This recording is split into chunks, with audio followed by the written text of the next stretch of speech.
I'm just doing the setting up list again. I've got some new music again. So I got rid of Factorio because it's too gritty. I don't like it. The entire point of the stream is to not be alone. Don't you see? I don't want that kind of music.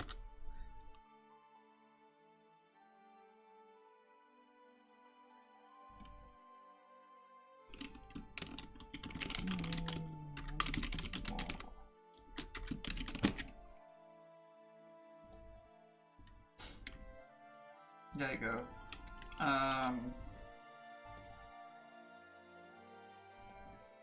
So, Twitter, blah blah blah. I think I have everything now. Let's move that one. Yeah. Yeah.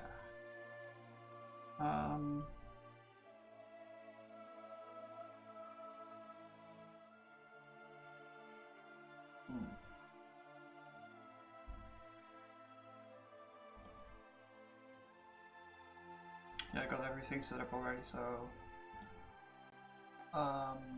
yesterday we made quite some progress on the message system, and what I want to do now is... well, first of all, review what we've done, and then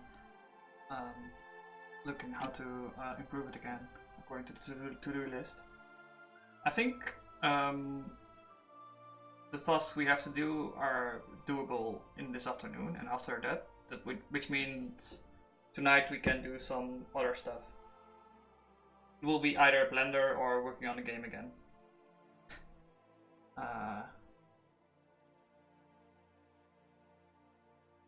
Yeah.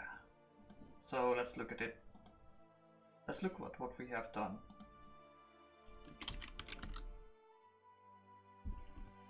And it's not running.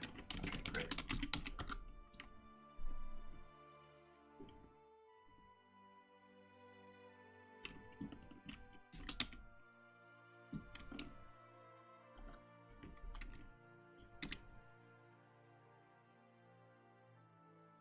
Right, so we actually made this approval mechanism yesterday,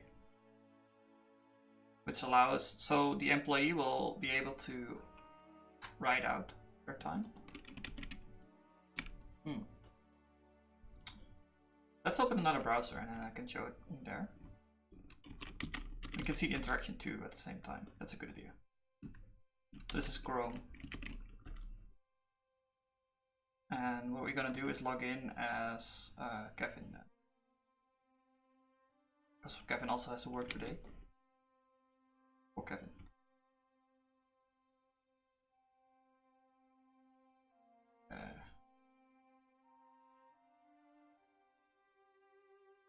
Loading times are much better than finished.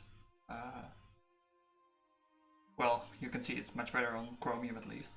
But in the deployment it's better because we minify the JavaScript, which makes running it much faster. So this is finished now. I will keep this on admin. And yeah, so let's plan in Kevin for today. Plan in. And now we have to... So he can't write out right now because it's in the future. But once the time goes into the past, he will be able to write out his working time. I want to show it here. There's a button here to log in.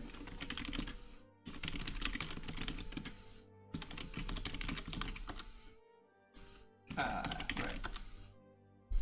Oh, and yesterday we also got rid of the database reset, because it's kind of annoying if you deal with this to test, and resetting the state every time is kind of annoying. So he has no messages right now. He doesn't have this screen. Oh, you should put it on English too.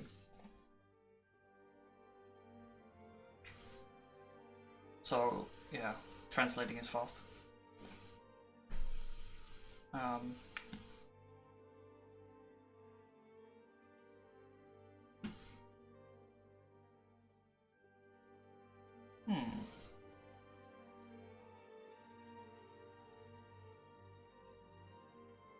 Right, so let's make him be in the past, and then we can refresh the screen to see the messages.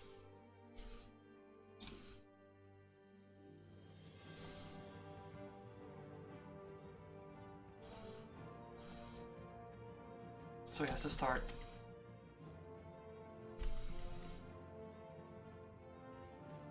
At like 1.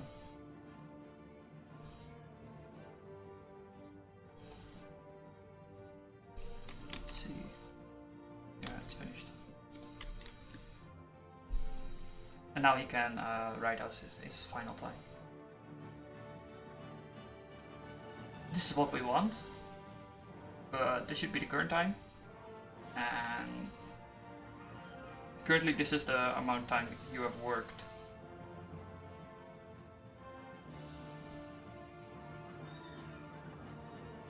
So we made this yesterday, right? And I'm gonna... Oh, it actually does current time, it's just not on pre-render. Okay, that's good. It doesn't do current time, it does starting time.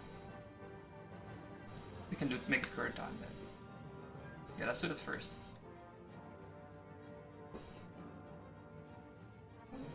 Which is part of our to-do list.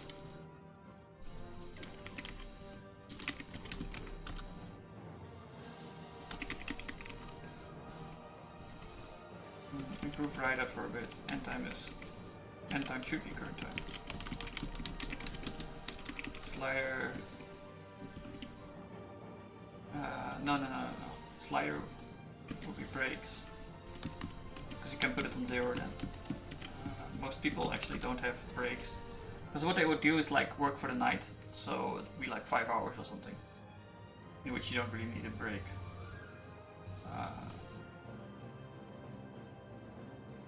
At least in restaurants. You probably won't need a break then.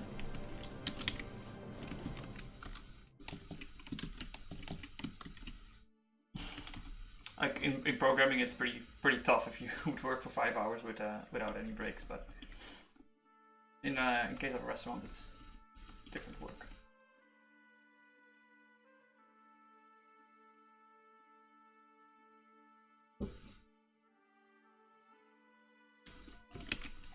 So let's edit entry. Let's see, where did I do that? Start time.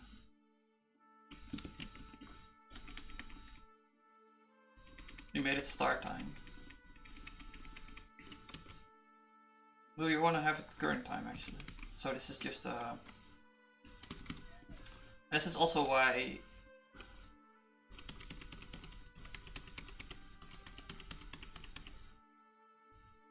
start time.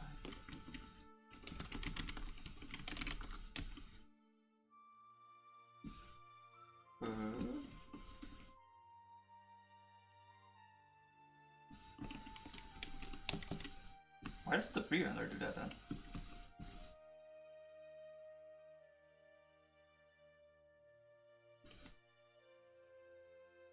Entry, yeah, you have the entry.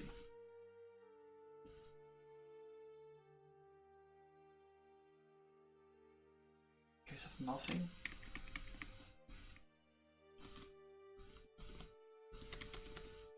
Make the end time be start time.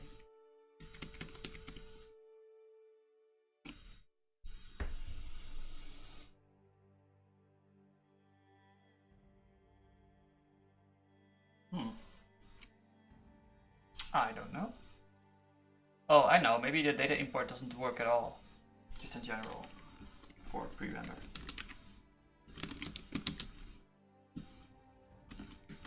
Data input or something?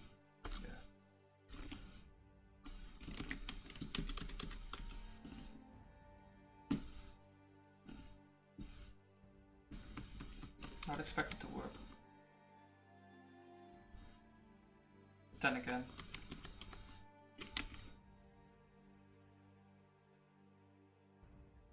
You're assuming you're dynamic. It's an init file.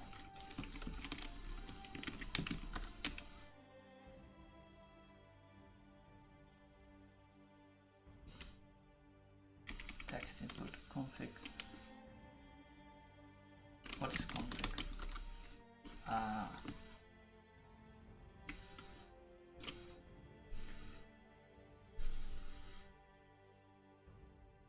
So what they actually do is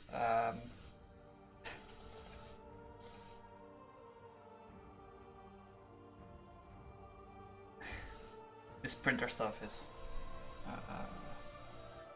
actually this one may be good.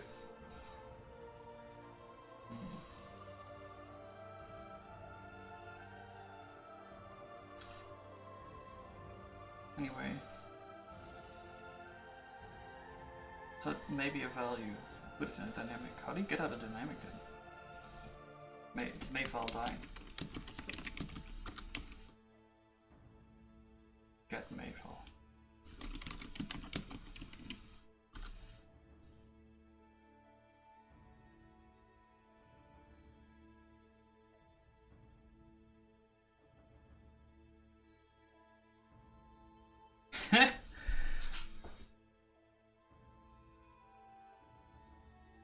If edgy.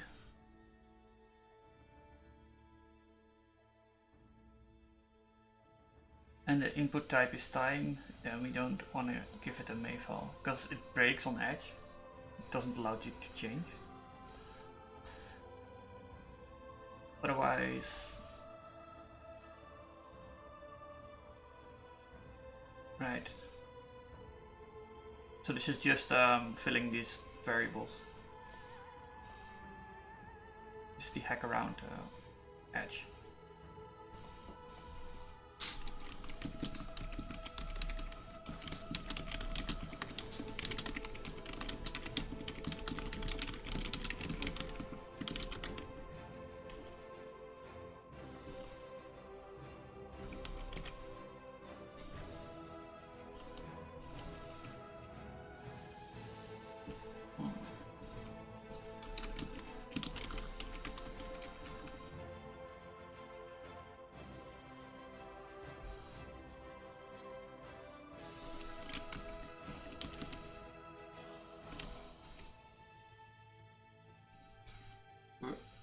Oh, I haven't closed the luge. Or Thunderbird. Good.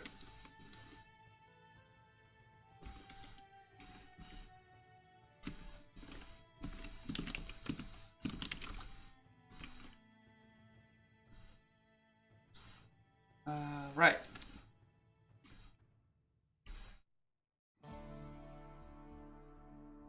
I think that nothing gets an initial value on pre-render. Yeah, this doesn't get it either. And it's just because that stuff is bugged, maybe.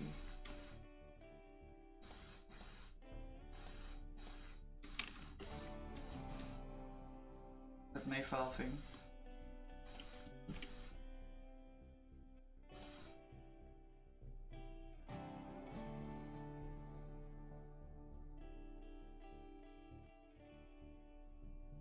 Sampling.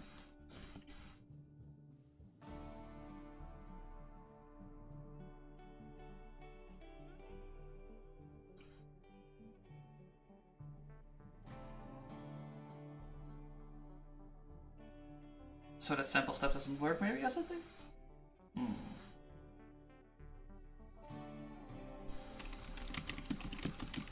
It shouldn't reduce it back to a normal value anyway. Even though it's not, maybe. But it does. Just because the config needs to have an initial value.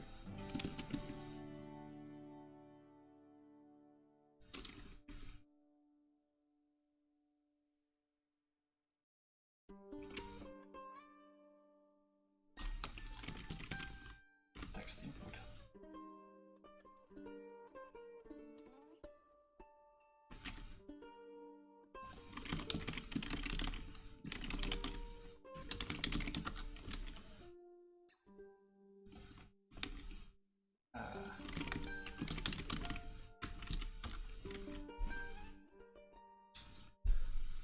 So they have this lens-based API for inputs, which is kind of nice. Except they're not really following their own idiom.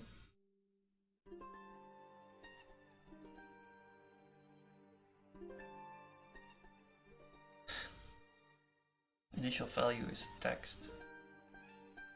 It should be a behavior text, that would be better.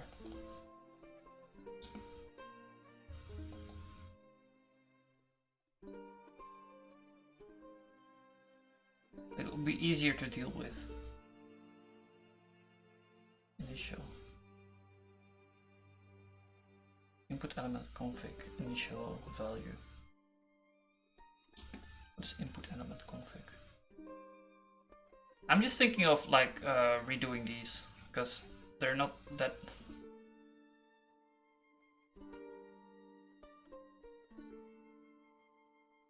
They could be more useful if you follow. Well, if you make the value instead of making it a set value and an initial value, you just make it a behavior.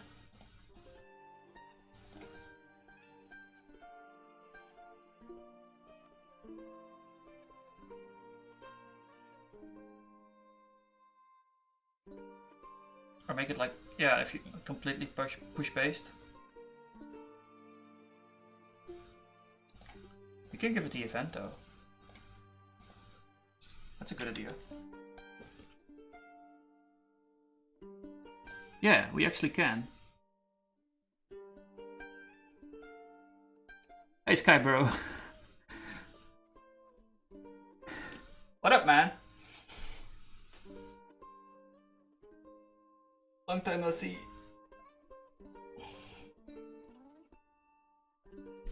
I'm selling out, Sky Bro. I have to tell you.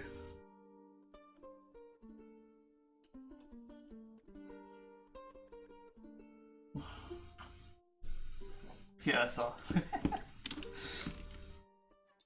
So I didn't watch. That's brutal, man. That's the idea of bound and bound fields. Consequence of bound ones. Potentially causing laggy typing experience. So it maybe that's the case, chose this.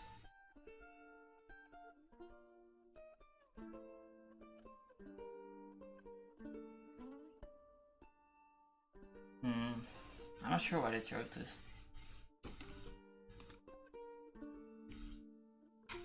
Yeah, I would expect a dynamic instead. That would be a good one. Because if you have an initial value and a thing that updates the values every time, it's basically a dynamic, right? Because this is even stronger than no, behavior is stronger because behavior can also change. This doesn't change over time.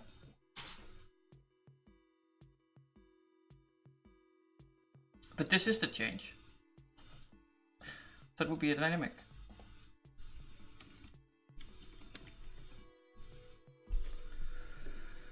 Please explain yourself.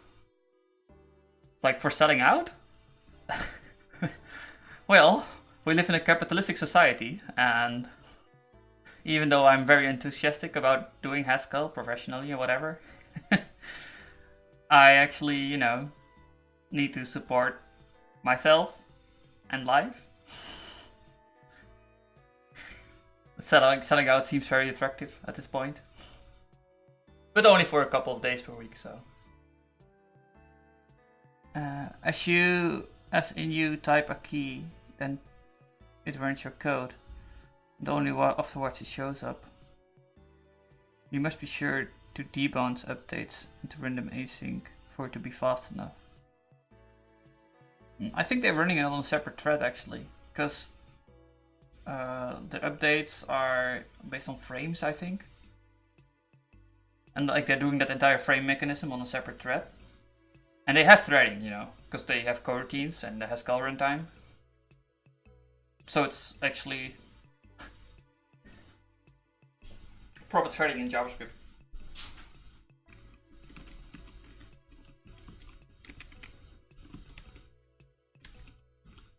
Go on.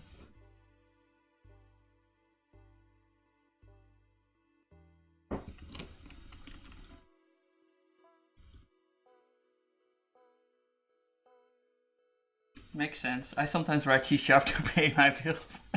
I've done that too.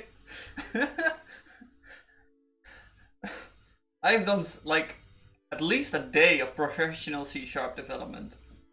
Some clients had trouble with our servant API, and to help them debug, I basically copied their environment in C#. So I was helping professional C# developers with their own implementation or something. They couldn't figure out laziness. But it was laziness from the C# API, not from Haskell. I'm just saying that mechanisms that process every key press in input field are often slow, and I'm assuming Haskell bindings in extra overhead. You may try it, but I have a feeling this API is intentional. Yeah. Well, they go back to these type class based things here. DOM builder. So I need to feed into that anyway if I want to change it. Or I need to replace the entire reflex DOM library, which I don't want to do. Which I really don't want to do.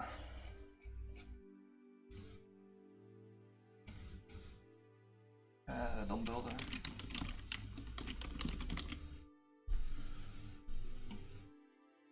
So yeah, this is what you can do with the DOM. This is all the stuff you can do to the DOM. You need to feed into this at some point.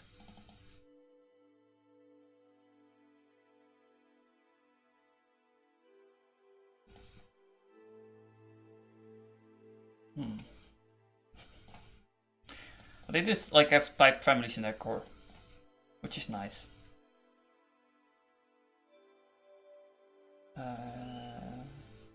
Input element config.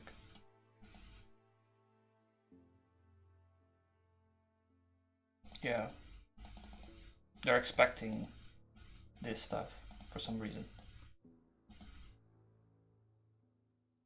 And like you could go even more abstract and just use element instead, but I bet you'll get some penalties like you said.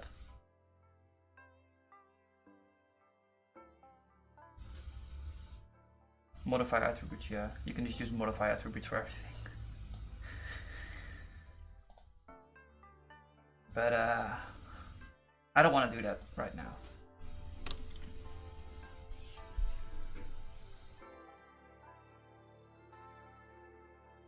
Anyways, the trick is that you debound something not in render dynamic after no keys. Spin parents hunts. Yeah, I'm actually doing that for the update stuff I've shown yesterday. Well, I can show it now.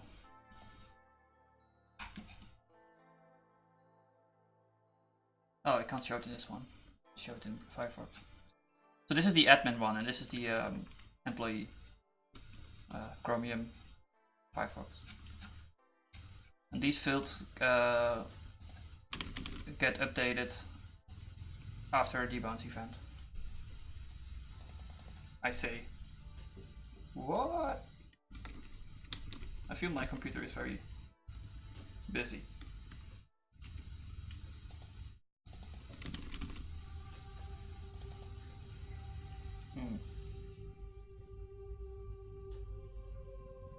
Yeah, now it's finished.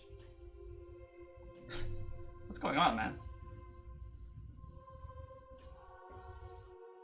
Okay. I think I have like an event loop going on somewhere.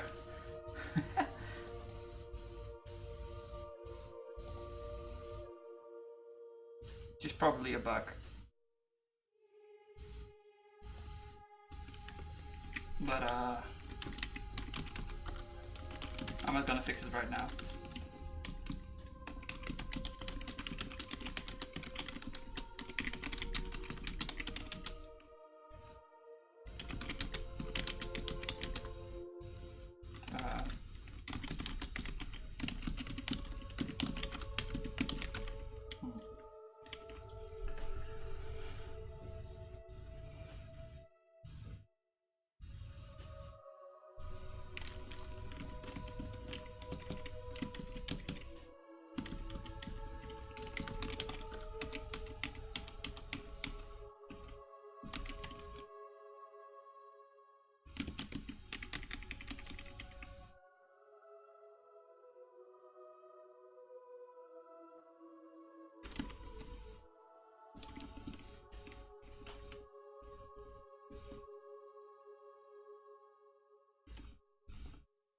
I can get these events though.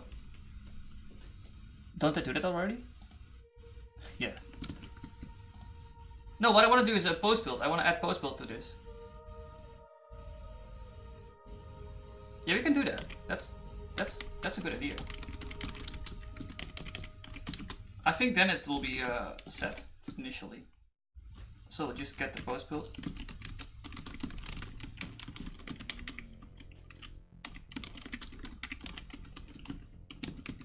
And then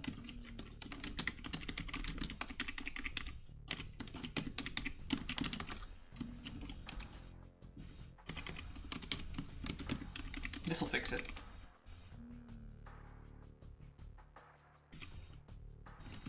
It should be like, no, it should be like this.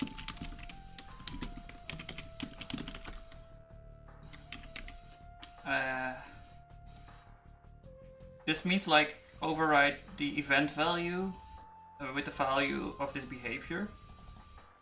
And post build is just an event that fires after it has finished building. But I know for a fact post build works with pre-rendering, because I've used that a lot. Variable not the scope leftmost. Oh, I misspelled.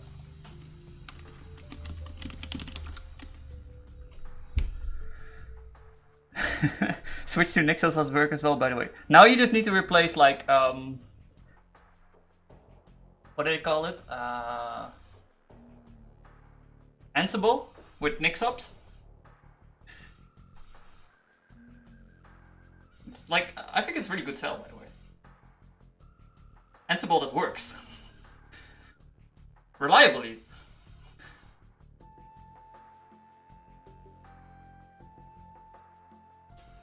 Oh, you can also like put like you have like purely functional deployments, and like we make sure it always works. Oh, and language is lazy, which is even more awesome, because you know lazy languages are so rare. Oh, I wouldn't say that, but the purely functional stuff, yeah, I would.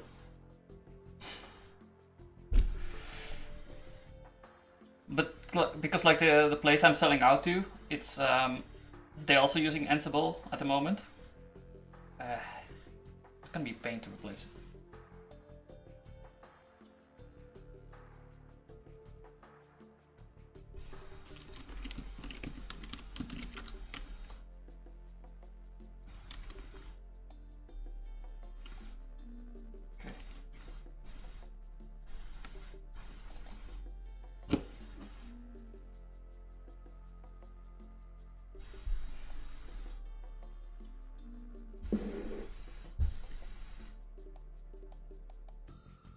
So this should fix that little bug.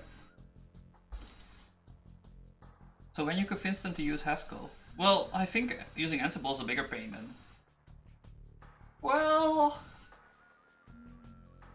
you start with like a few people, you single them out, like people that are functional curious, and then do like a little project with them.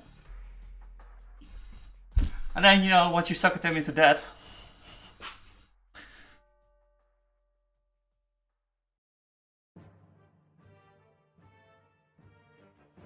you make them do the same thing. Yeah, that's it. And you get like a self-recursing thing going on.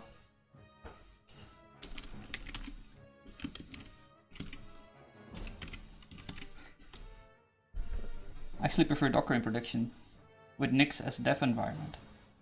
You can use both.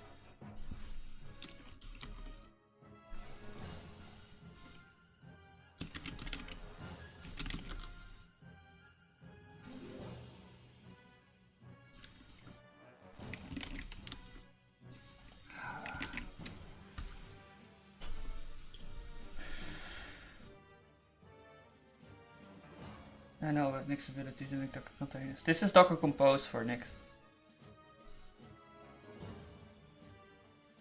But it's like really experimental or whatever.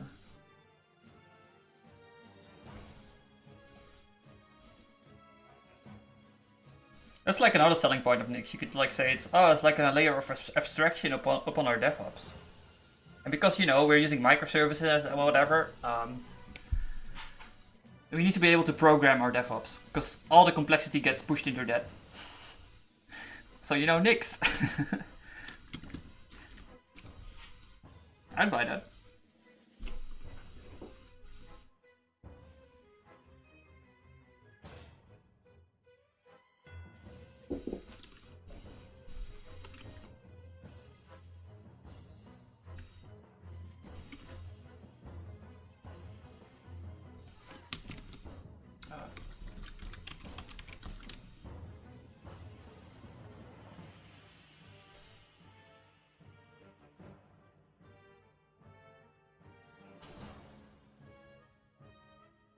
Alright, we're checking if that pre-render stuff now works.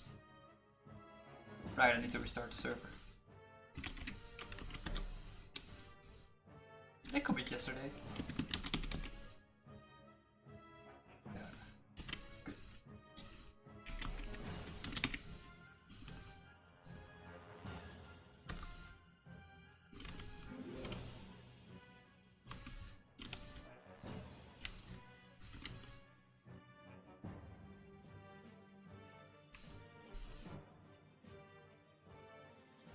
What's going on?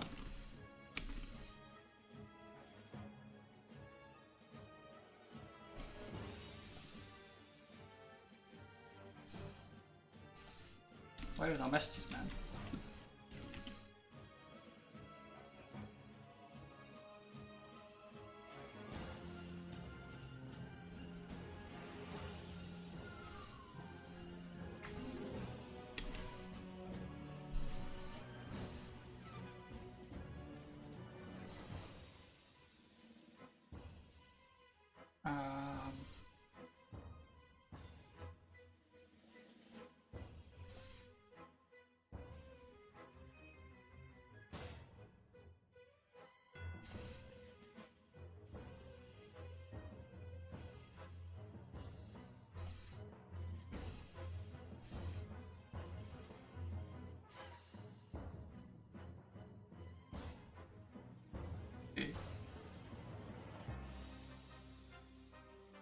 Where's the get rid of this button?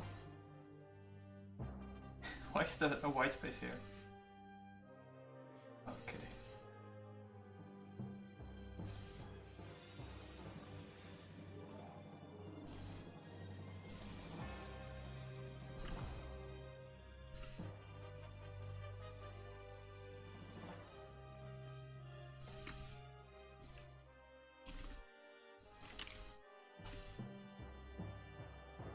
There we have him.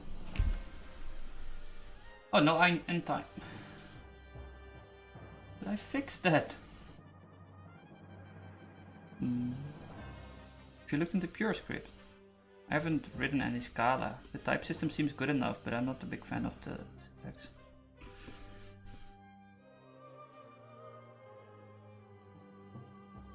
It's worse than Haskell.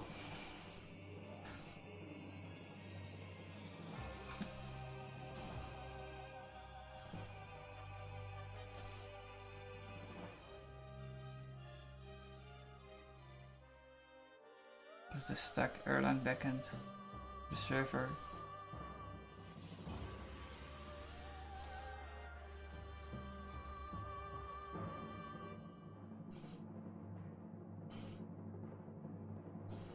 And a brand new Kotlin backend in progress for Android development. People realizing that every Turing complete language is applicable to the entire stack. Man, I would do like Erlang for the front end. You can do that in Scala kind of with Eka, which is cool. Oh, maybe you can also do like Cloud Haskell on the front end.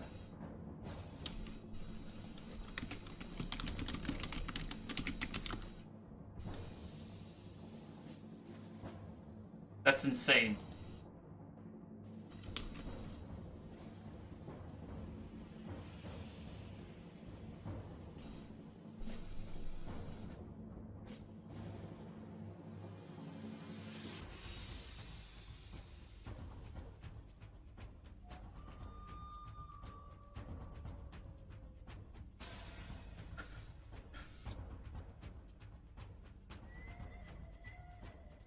I thought I had like a new idea, but Google tells me otherwise once again. I'm not sure if this is what I...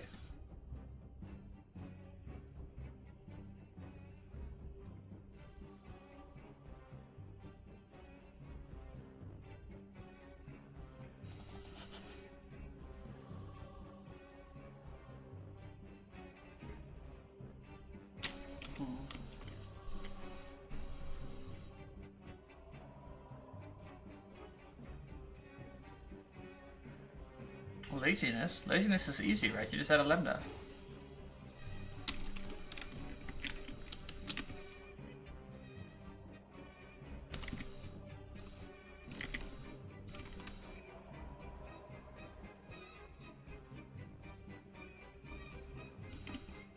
Default. Strict by default. Well, they made it strict for a reason, because JavaScript is also strict, so if you make a language itself strict, it's more easy to create JavaScript code out of it. You don't need to do the translation part, which GHCGS is doing.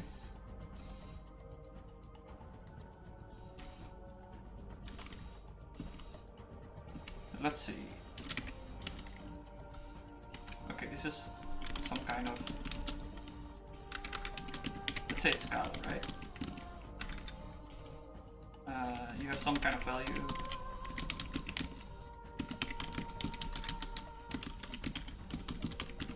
If you want to make it strict, you just add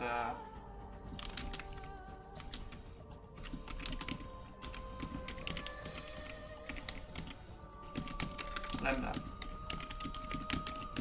And then, or if you want to make it lazy, I mean. And if you want to call it, you just, you know, put in unit. This is the evaluation part then. But you have to do it by hand, which is annoying. But you can do it.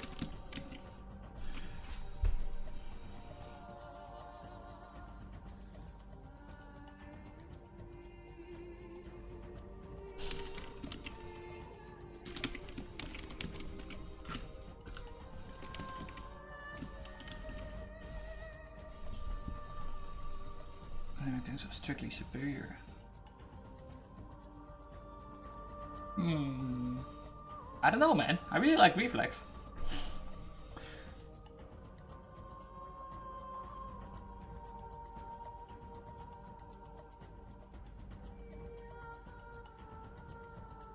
You couldn't do this kind of crap in a dynamic language. You don't get away with it.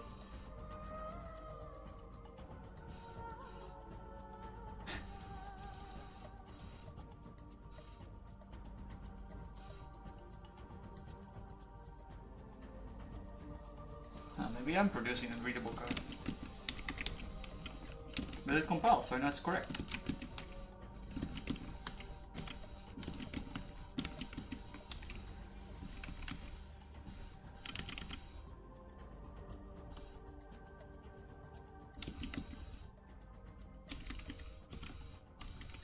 It's very simple. We have a button that produces an event, and we put the event into the send event function, which gets a modified roster entry based upon what we want to do.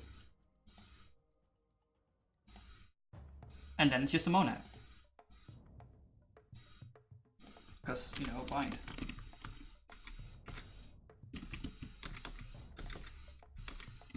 I don't know how to write bind. Let's see. That one. Okay, we have bind. M of A to MB, MB. So this is the A to MB part.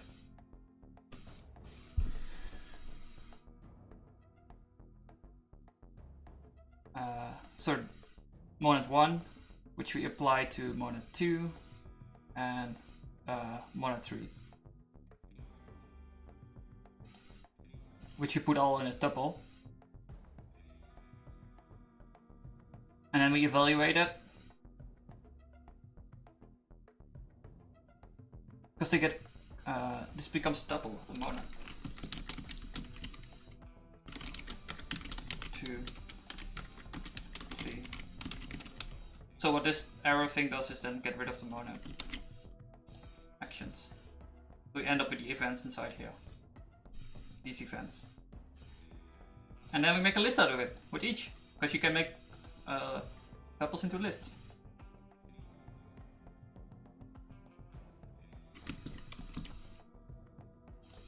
Just imagine 2 lists for the actions. And then just take the first one that fires.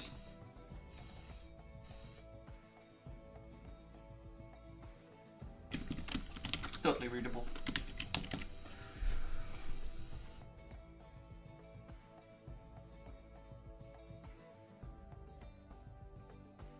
I want to edit entry right.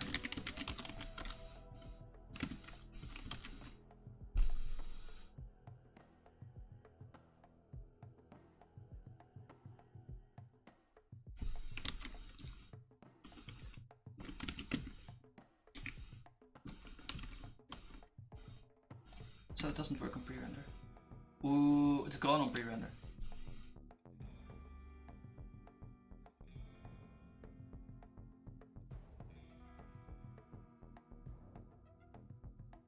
It's already requested.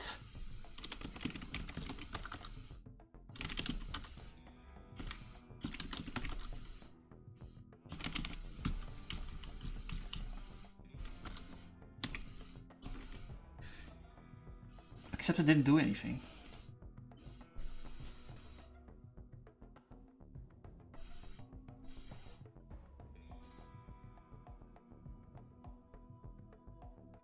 It's so annoying. But we can decline it in here.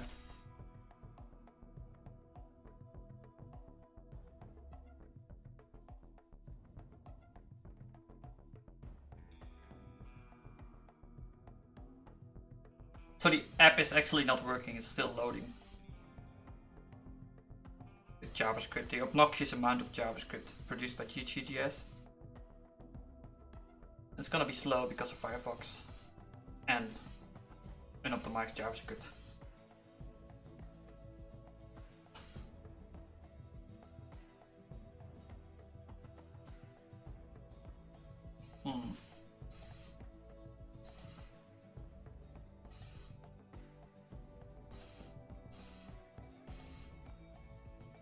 Come on, man.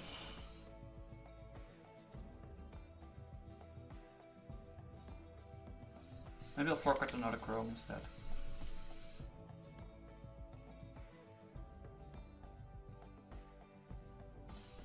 Yeah. Oh, it's finished. Oh well.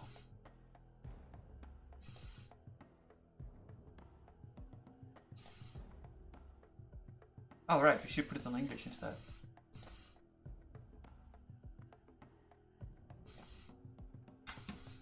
Is it doing the loop or something? No. Decline. Oh, I didn't do the refresh stuff either. Should finish that too. But the button will do that as well. So now it's here.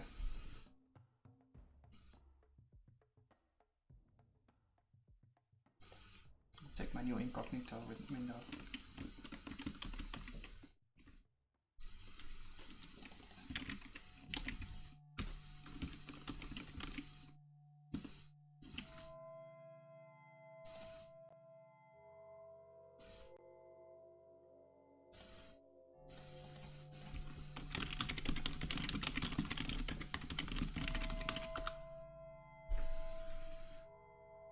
I should put it on English again.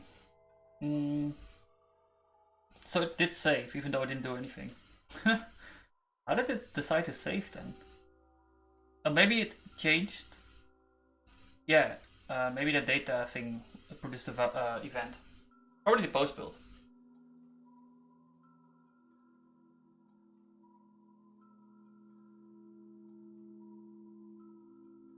It shouldn't do that.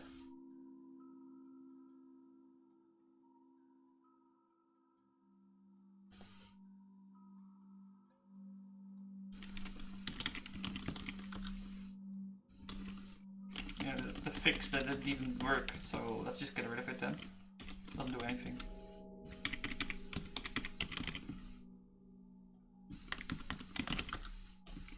And my code is slightly more clean.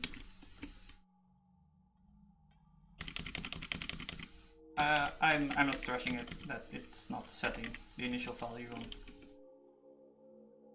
300. That's fine.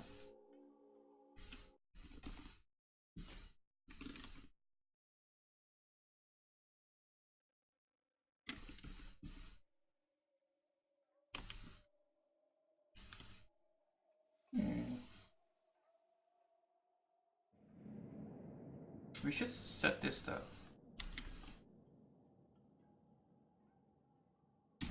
Let's edit entry.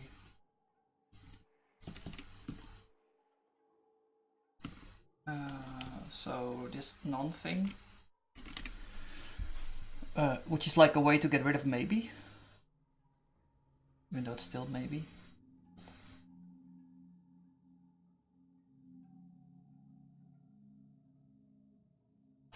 What?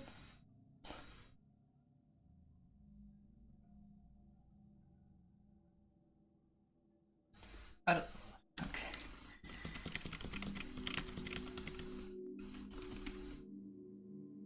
Let's just move over just instead. It seems a bit ridiculous. Because we're already like using the prism thing, the preview, which will always return a maybe value. In opposite to lens. So we can just say if it's just, go over just, and if it's not just, then you can just return nothing. That's what this means. Yeah, you can have both. And then we do like from maybe. And in here we put the local time. Current time.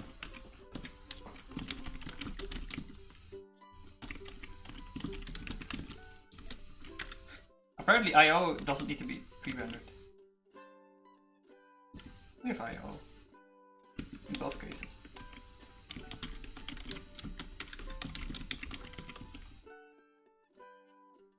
Well, what I want to have is like current local time, but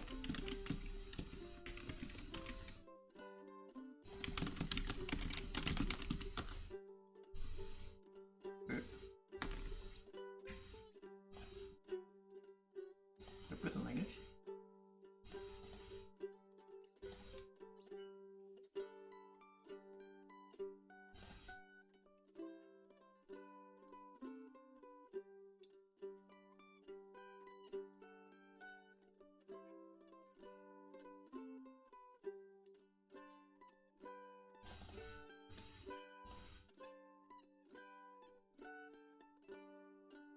What? You're giving it UTC time and you use IO to make a zoned time? Like using the C stuff, I suppose. Get zone time.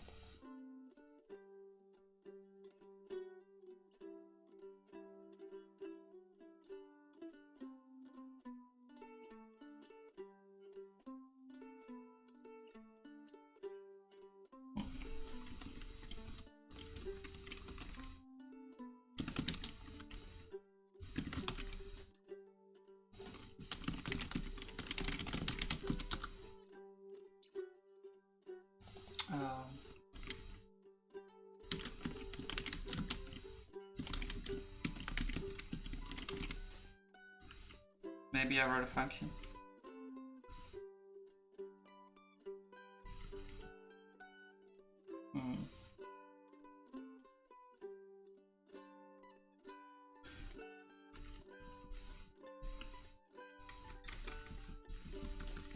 Just give me all instances of local time. To local.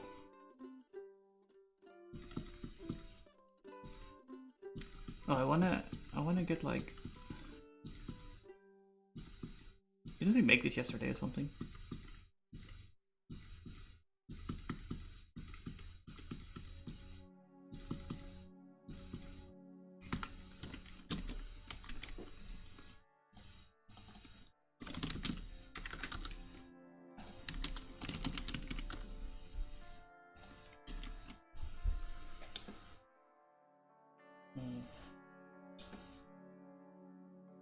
Or you just go from UTC or something.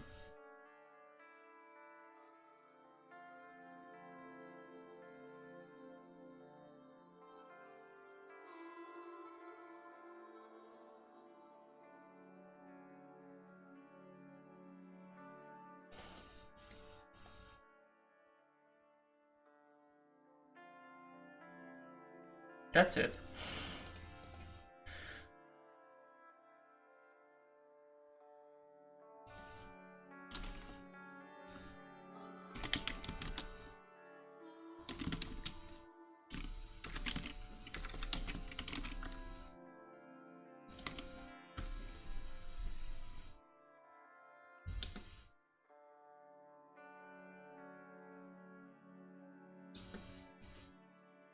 Well,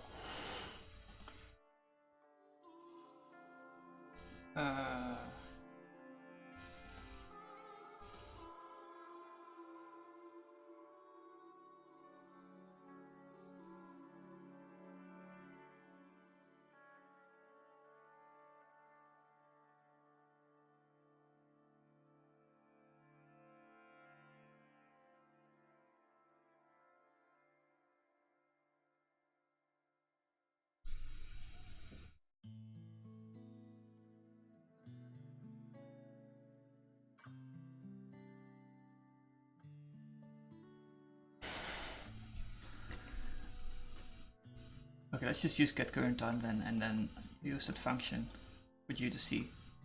That's fine. Actually, I have a time zone, I think.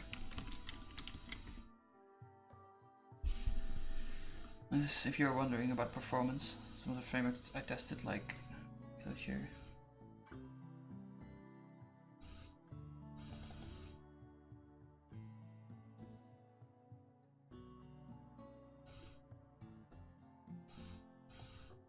Are the best complete frameworks I used. 2 times slower. Seems about right.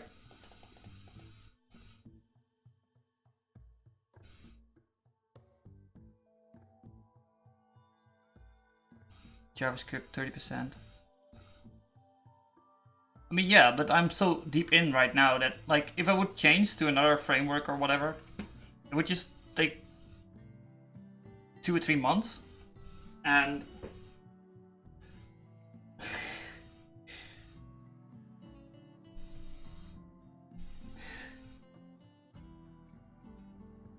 I mean, Elm is probably also around Scala JS, right?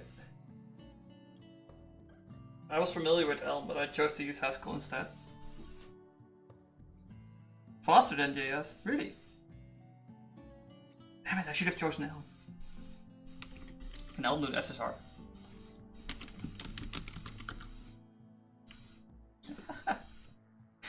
Rip.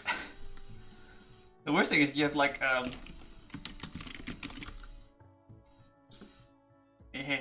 so this is like the entire reason I wanted to use reflex, is I could share data types across servant. But apparently you can also just derive them.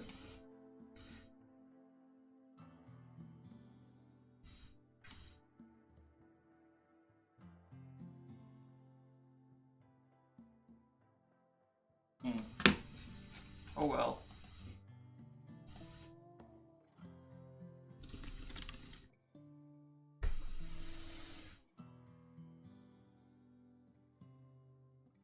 There's some abstraction limitation which I've crippled the language. Yeah, Elm needs type classes.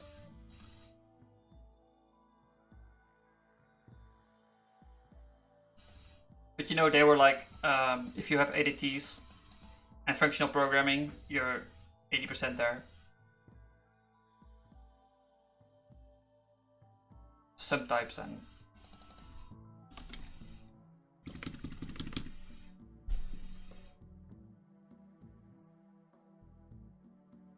well, everything is opinionated, man. Don't worry about it.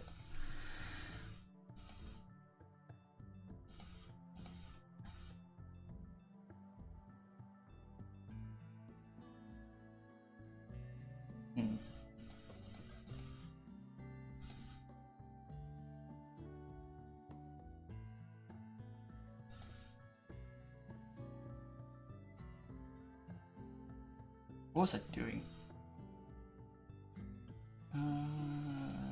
Oh right, time thing.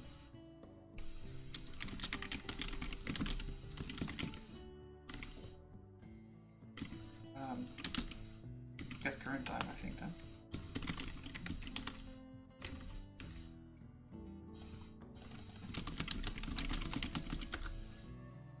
So another reason for me to choose to do everything in Haskell was like, I'm pretty confident that they will make it better in the future.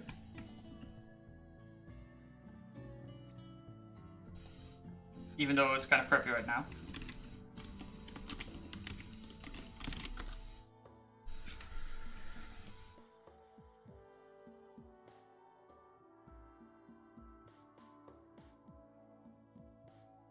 Hopefully in Reflex, but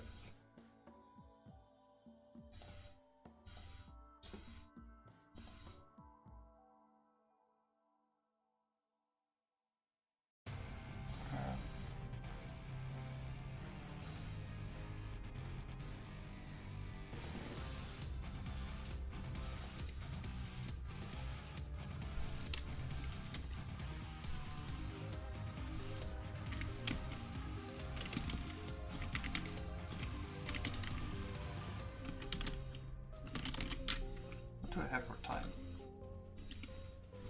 I have like a time zone.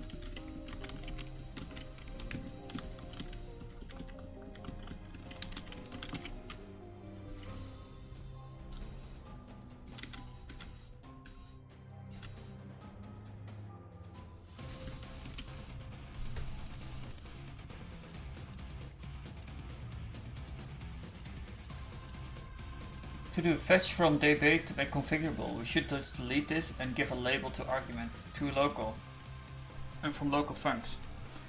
I'll postpone doing this until I have international plans. Fair point, man.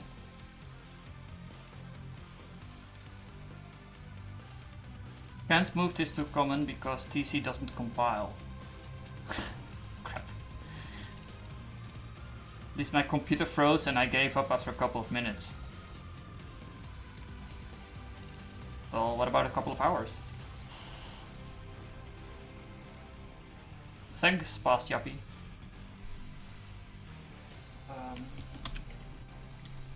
Let's put another constant there then. Not there, but...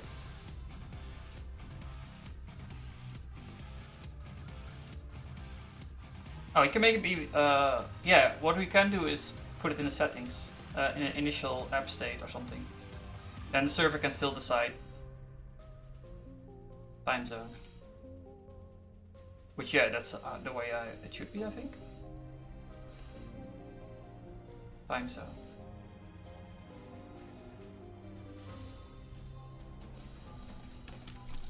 And that library is better for some reason.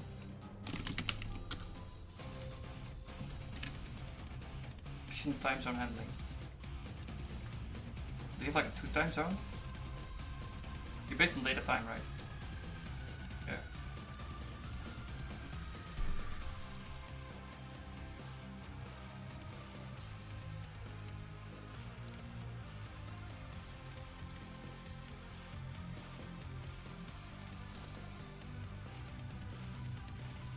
I want this function. Okay, let's put it in common and see. We'll see if it compiles.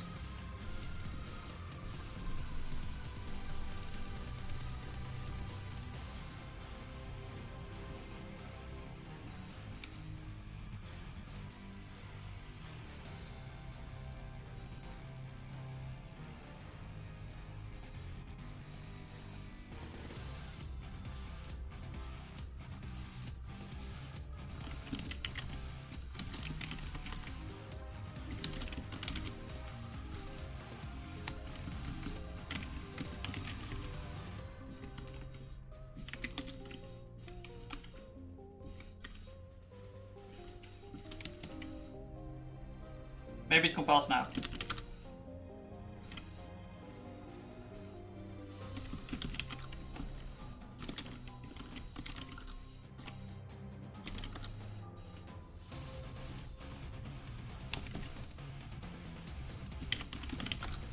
I don't believe.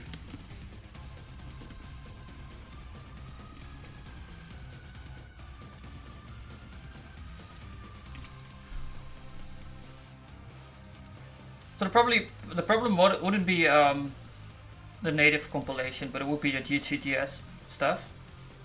It has problems with like large amounts of strings. And if you look at the time zone library,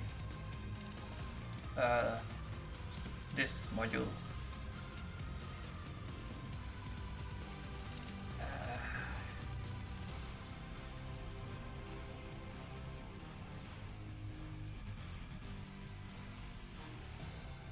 TZ description or something. There's like a huge module somewhere.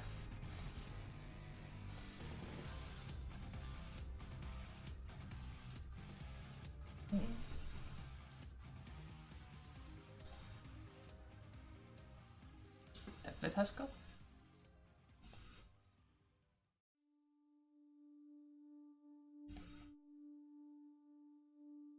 No.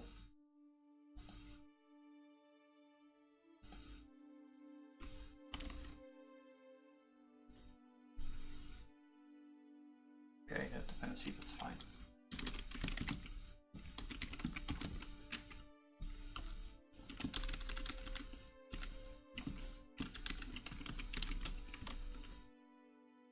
TZ.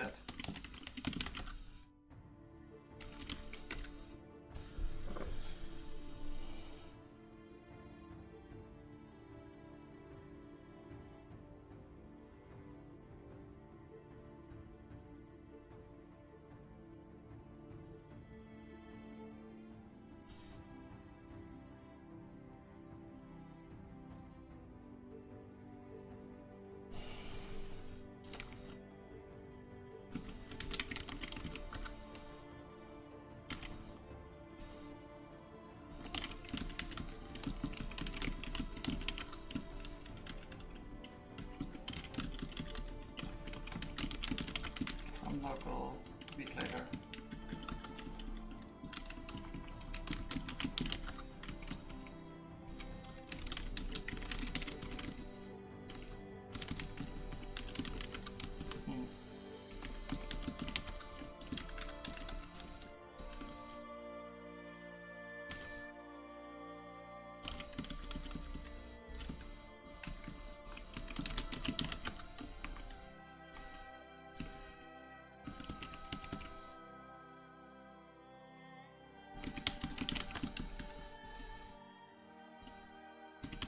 Come on, man.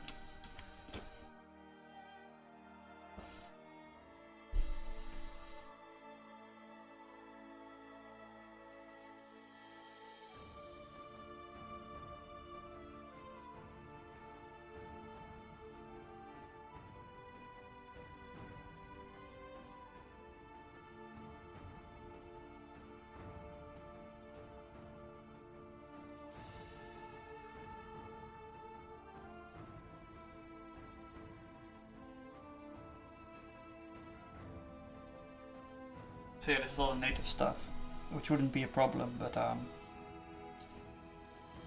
waiting for the GTDS to complain about it. Or like just hang. We may get some missing modules. 2.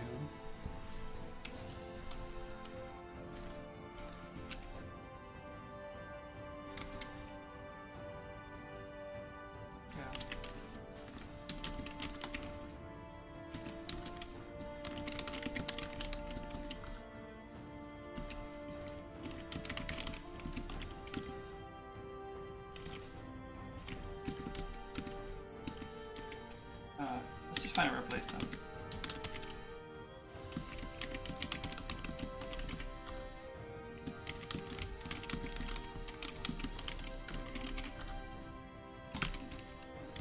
So the cache is invalid for some reason.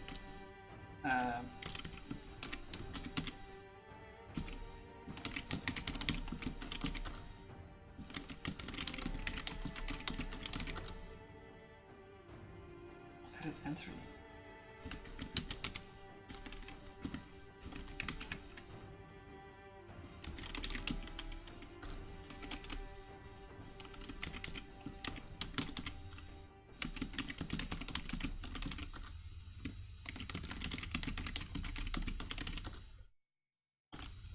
Okay, that was it. It just couldn't. It tried to open the saved file to also find a replace.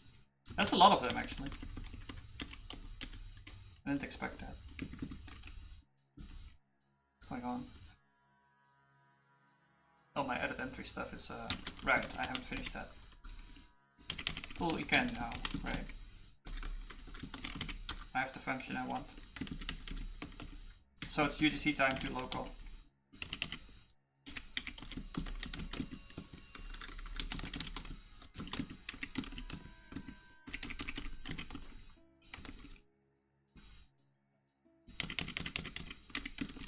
Yeah, this is it.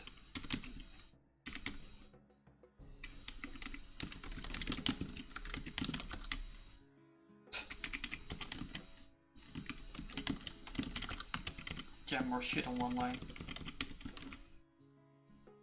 I wonder how this will break formatting. Maybe I wanna... Oh god, no.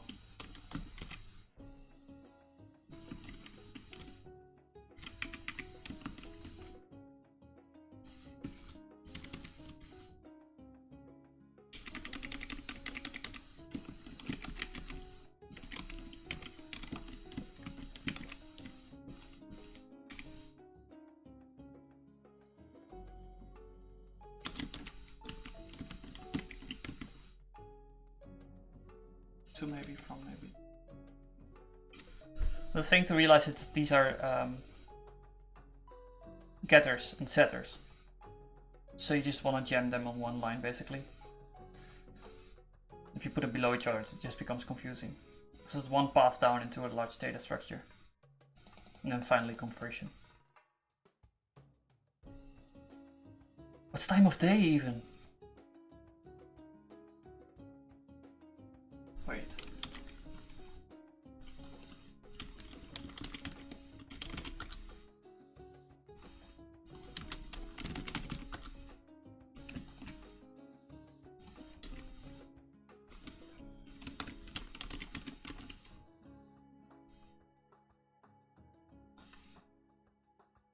No, we need to go to local and then we need to get a time of day out.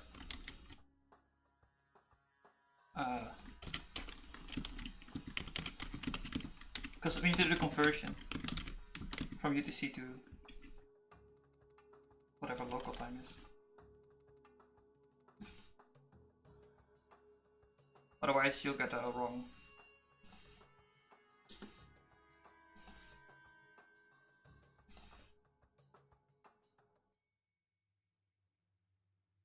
Wrong time. 2 hours off. And I don't want to do any of this stuff myself.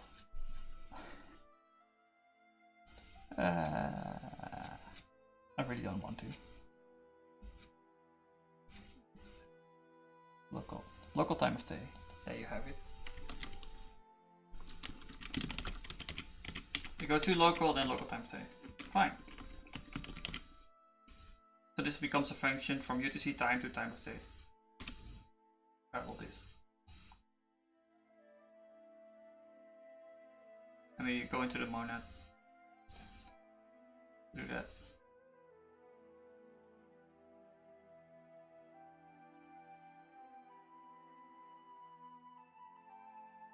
To local, not scope.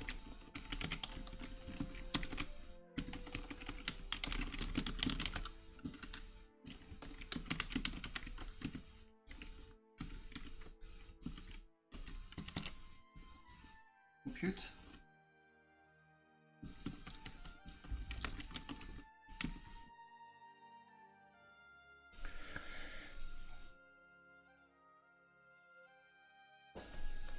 Couldn't match type, maybe A with dynamic T, maybe time of day.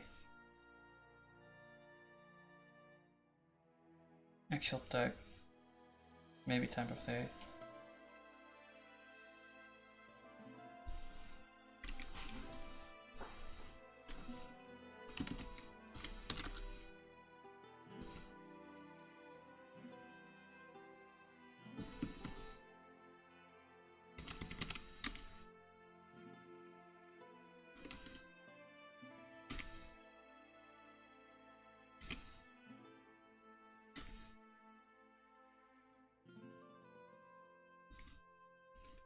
Oh, I need to keep it in maybe. I'm stripping the maybe right now.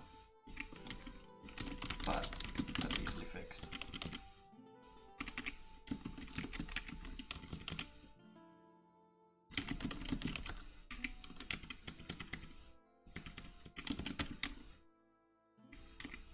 So this large optional gather thing, if it's not there, we give it the current time. But we need to make sure that it's still maybe value.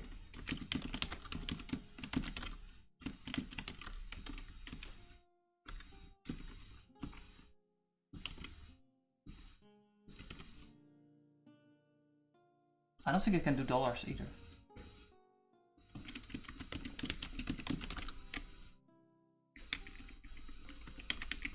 Because the fixity,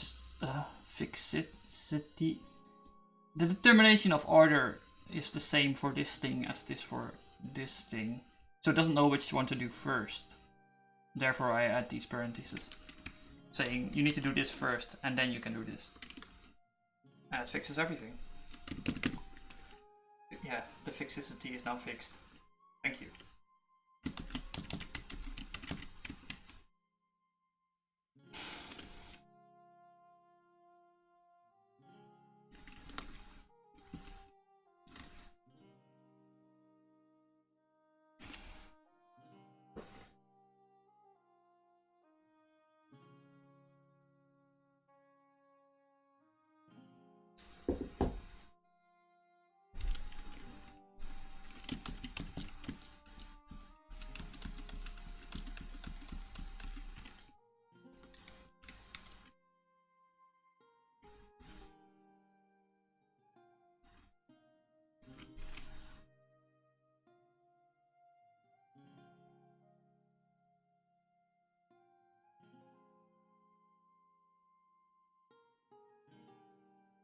So does it work on GCDS?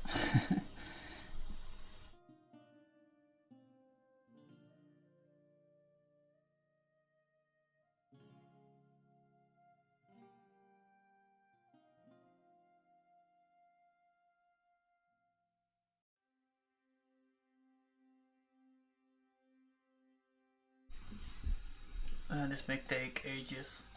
But I think it's in cache, so it shouldn't be that big of a deal. Data time zones DB. It may just be the case that it's a lot of work.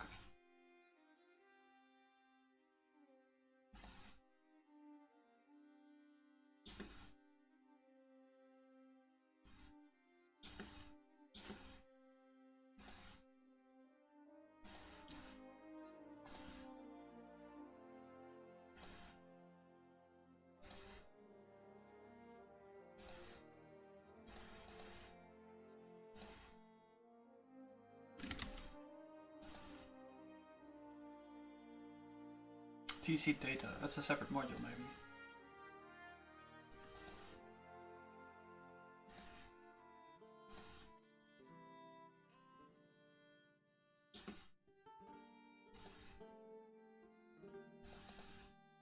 Oh, this is the large module.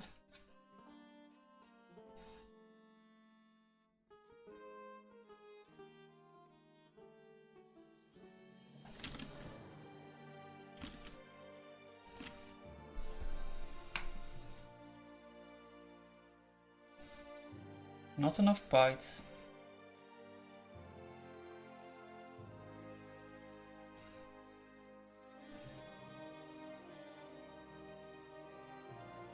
Ah, testing. We can deal with tests, that's fine. That's no problem. It's one of the first things you learn developing Reflex. You can disable tests.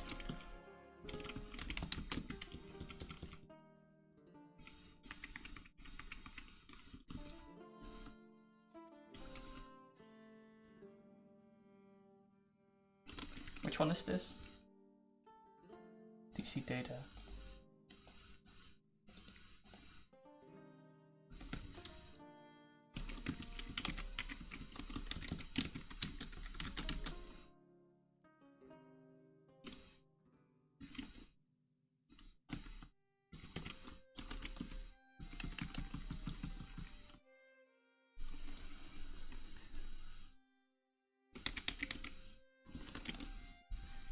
Lol, it's Chris says, my intro to CS class and programming language theory were both in Haskell.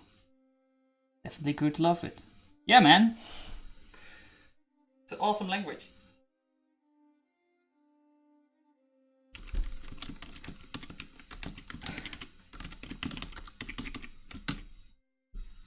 Allows me to produce beauties like this and get away with it.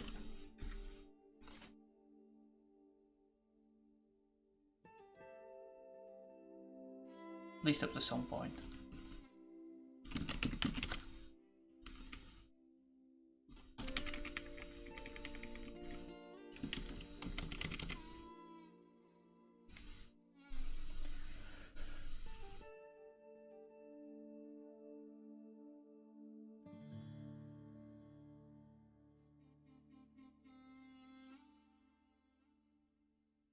It's still gonna take a while.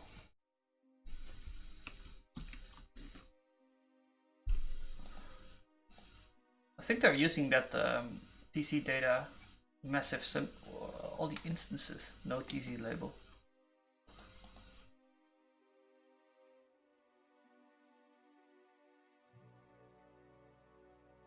Nani?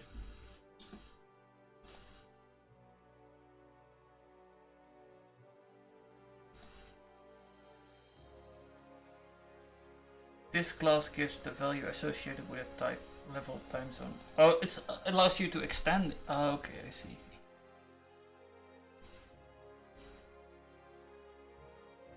Data TC label.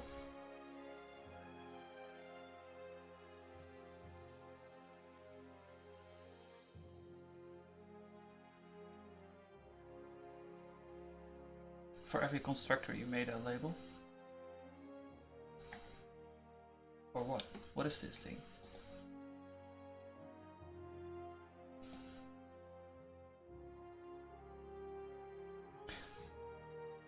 TC label. But it allows us to extend the TC label.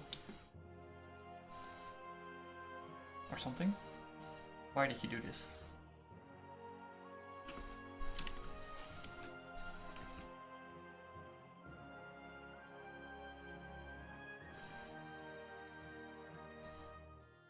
You're defining all these data constructors and then also a type class that basically maps to itself. Ridiculous.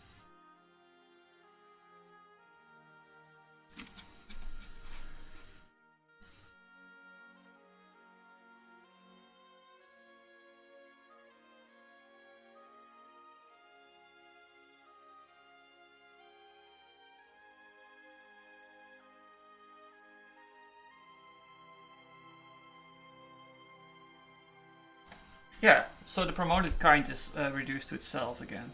So you can define these at type level and get the value out.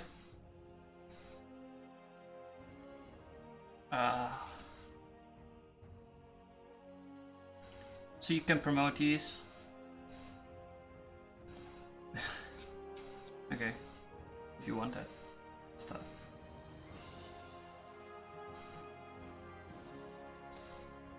Yeah, promote.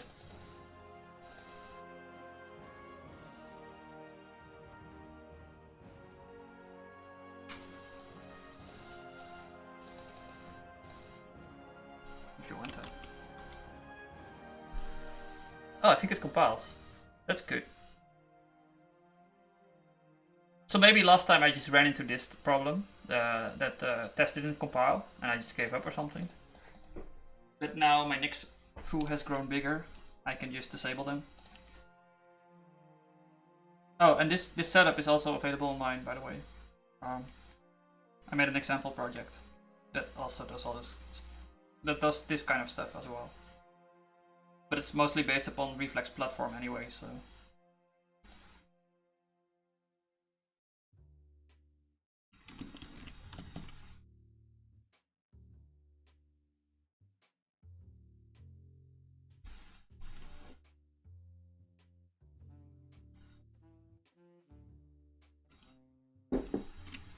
Yeah, I like this music mix better. Less dark.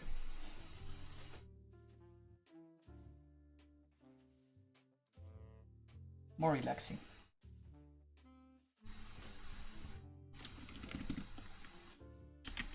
So that should fix that first issue of the ending time should be set. And now we need to make the bar be for breaks. And we can calculate the minutes work.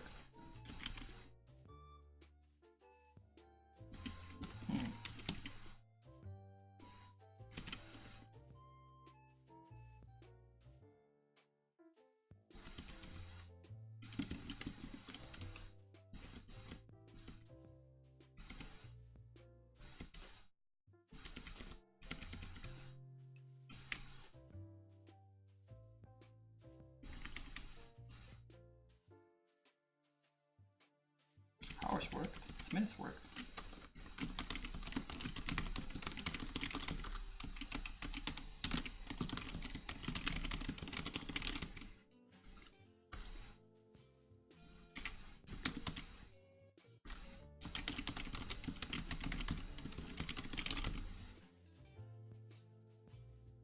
It's only in those two things anyway.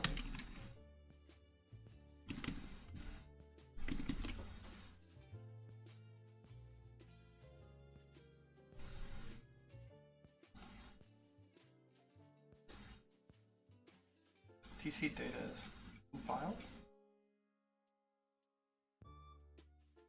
Oh, we haven't even gotten to time zone. That's what we're doing now. And this is cached in Nix.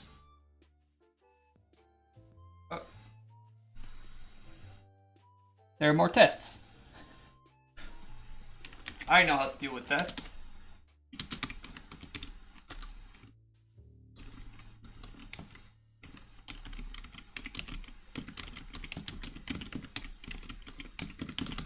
I'm not really sure what the point is of like these package managers doing the tests for me as well, because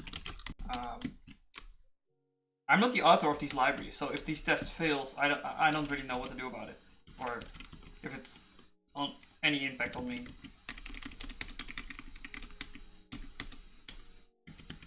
Yeah. But they didn't even fail, they just had a, well, they have the runtime error, but it was because we were running it in GHCGS instead of a native environment. And it was not the test themselves that failed, but the library around the tests that are expecting like a file system or whatever. Even though you don't have that in browser.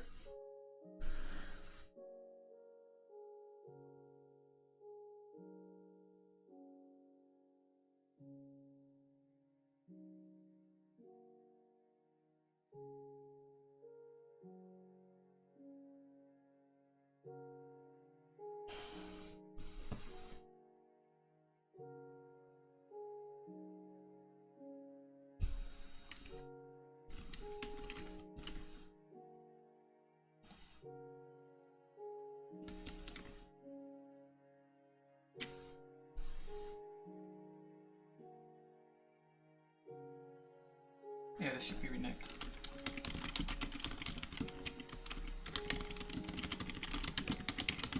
So this data input thing is a kind of way of standardizing how to make input fields in Reflex. This is also something I kind of want to upstream, but it also depends on language and I haven't figured it out yet. How to make that shareable.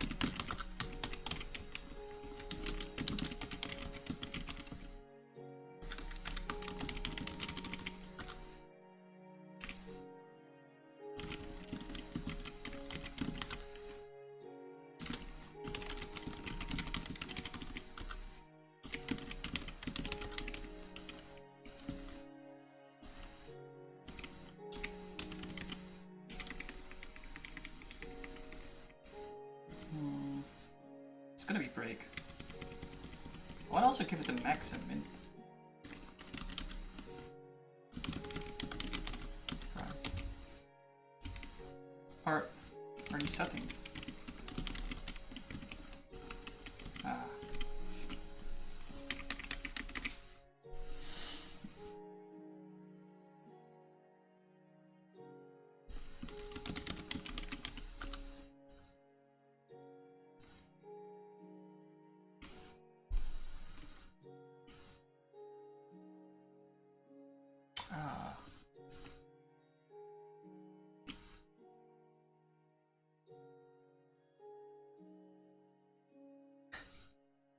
need to have the attributes be dynamic.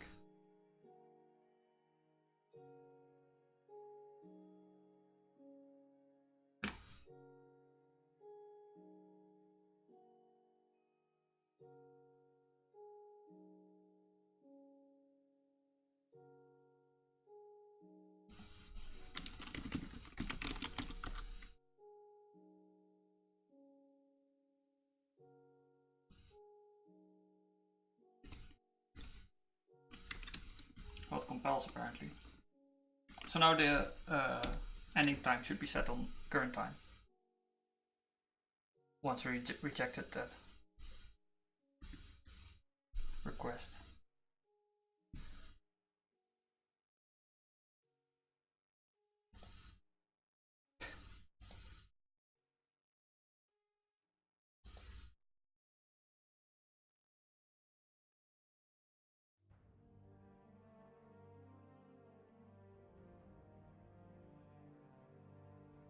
I don't know the date. It doesn't display the date.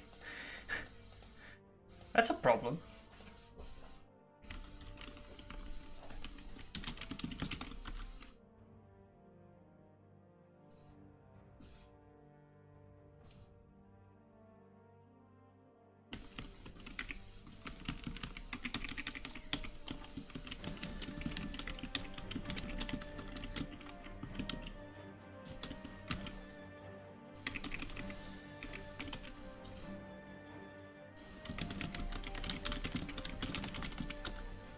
What is Y, I think?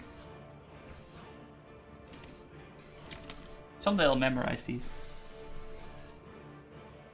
I just F. I need to have the local actually, as local. But Y is here. We need to have X.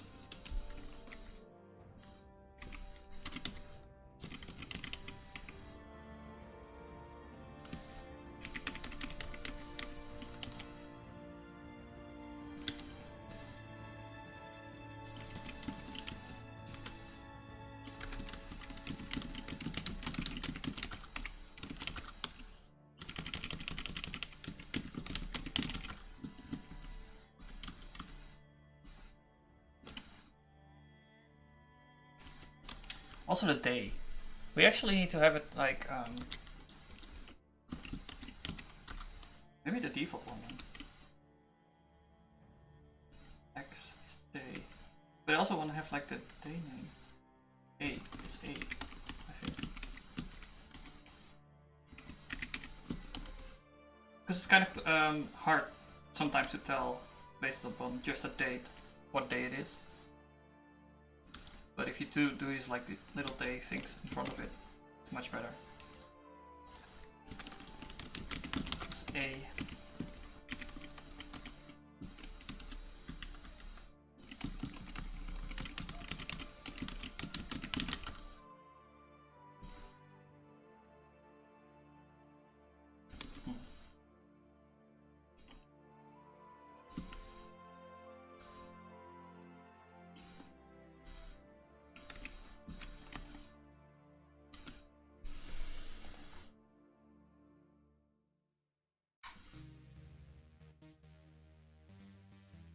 Oh, need to put it on English.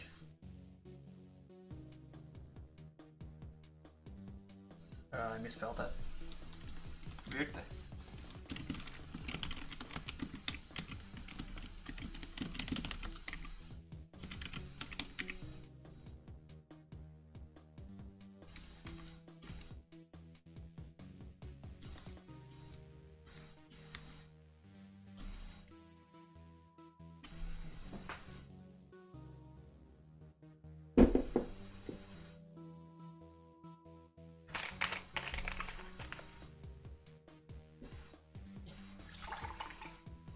Actually, I think I'll have a quick coffee break.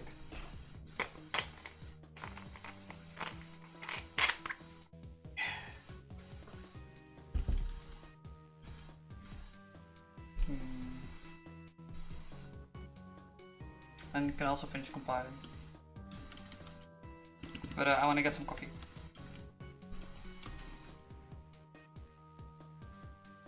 break overlay. Coffee break, back in 5. You can enjoy the music. Oh, I should also add the text. A good time to follow.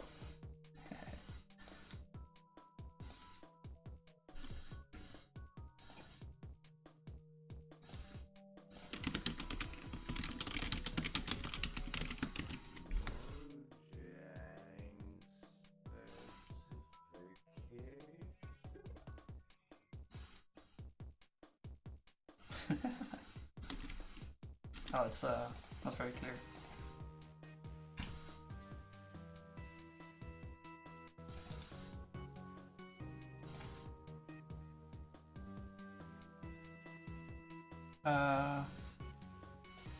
There you go.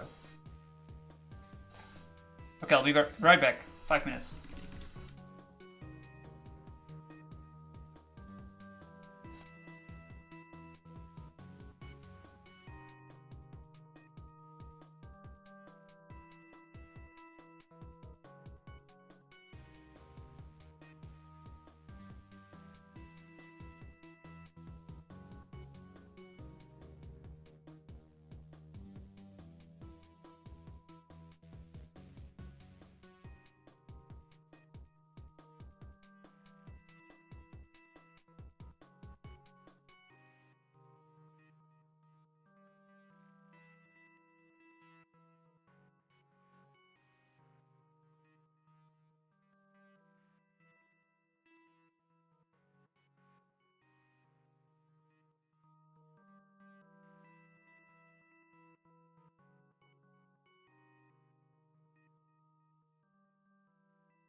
How do I get more viewers by going on a coffee break? I thought it was like a good viewer reductions thread, but apparently, no.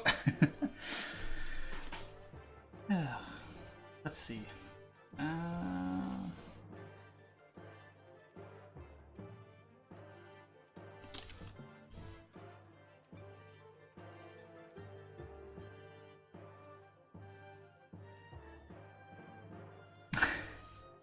What is this, stronghold?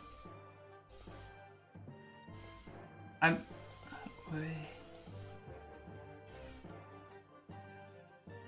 Oh yeah. I thought it was like Caesar or something.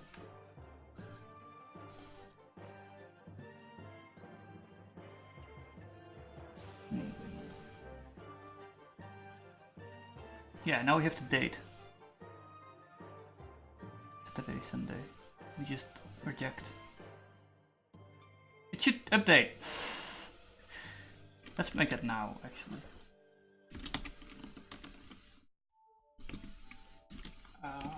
Messages.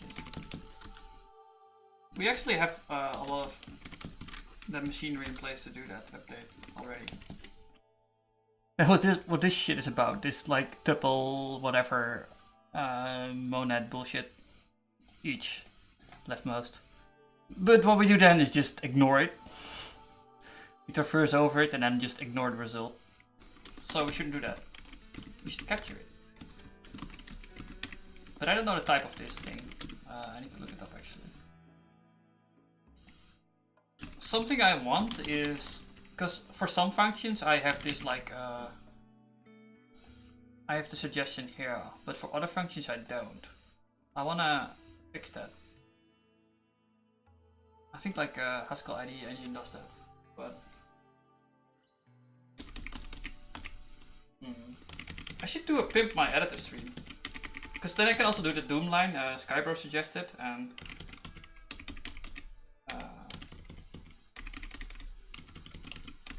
well, maybe pimp my build setup,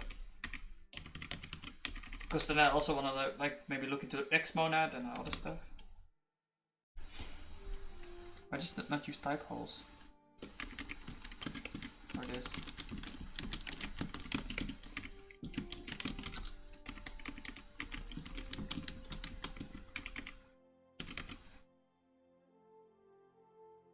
Yeah, type holes. Type holes. How would you do it in this case then? Just hole?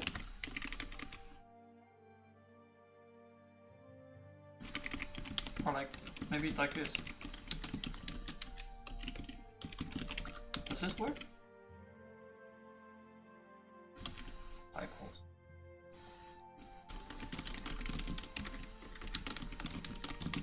It's not gonna explain me everything, I think. It's just gonna say, oh, you can do this sometimes. Type holes.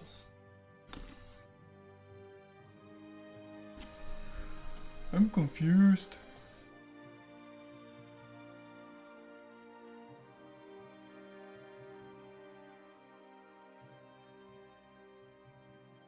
Oh.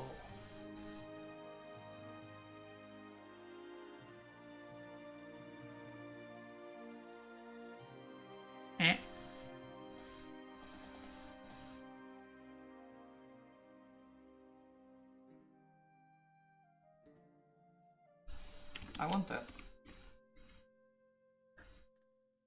Please tell me how.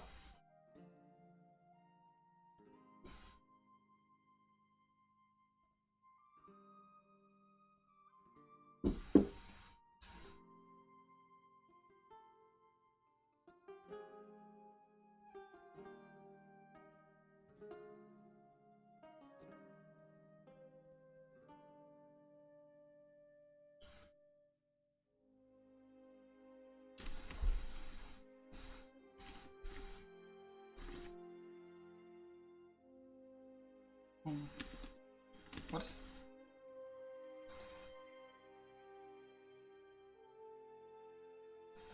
Oh.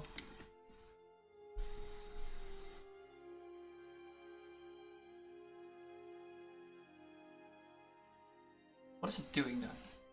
Right now. Just reboot.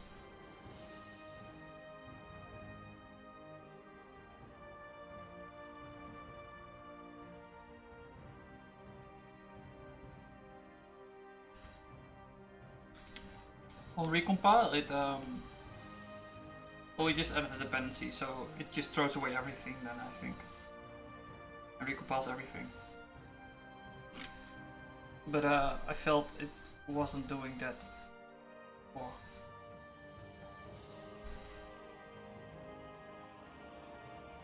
I mean, I think it should crash on this, right? Isn't there a GTI? Yeah, there is. I just haven't looked into that.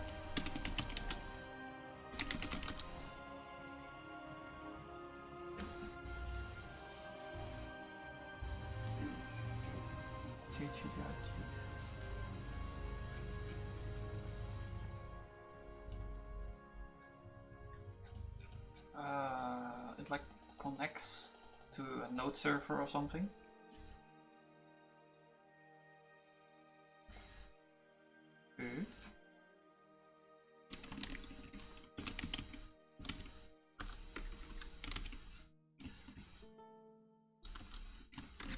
Maybe there's not.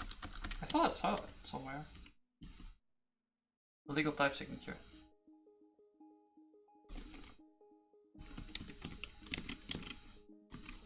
I know for a fact this works.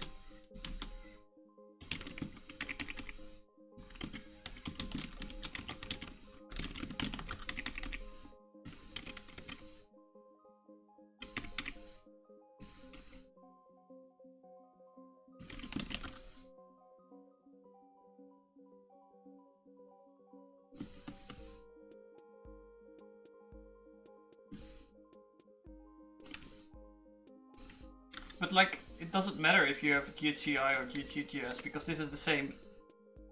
It works on both, right? The types won't change. Oh, it's eventy. I don't believe this. It's a lie.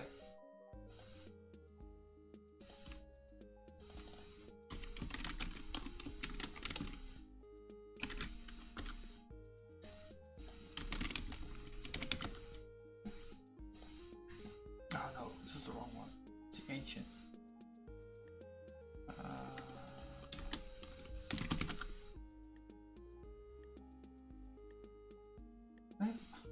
Why does it link to the old ones? It's annoying.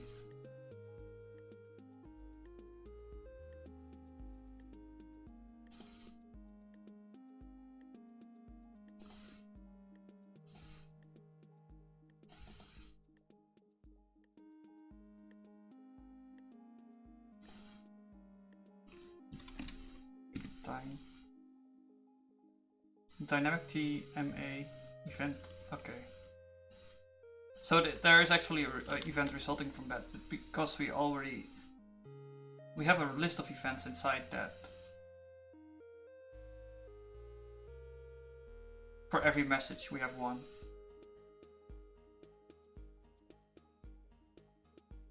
Oh no, we're throwing it away. Don't throw it away.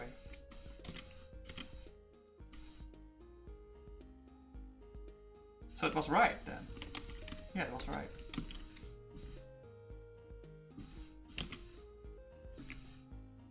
Where's traverse? Now we have event T, event T. We can make this more like char by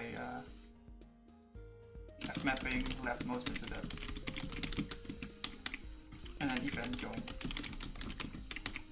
which is from the Billmax library.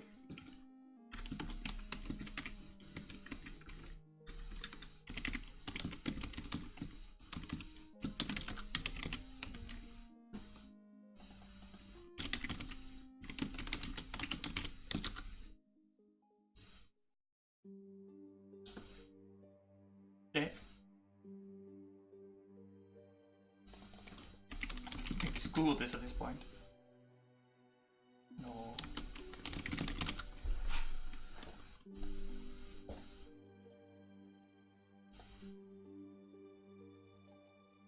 Event T, event TA to event TA.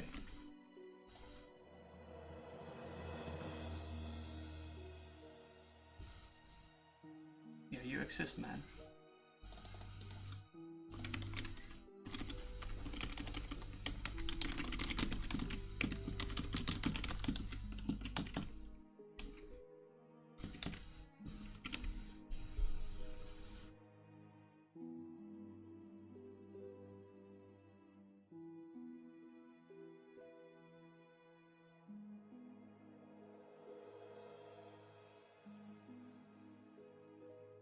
and use import data foldable.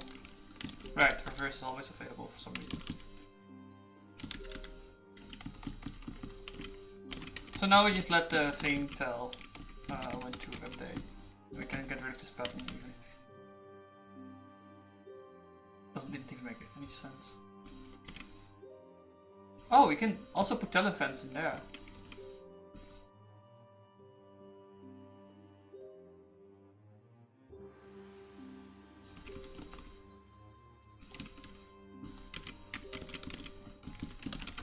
No.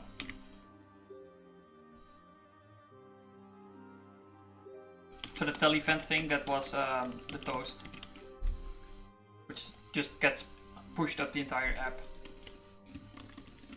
And then just, but we don't need that.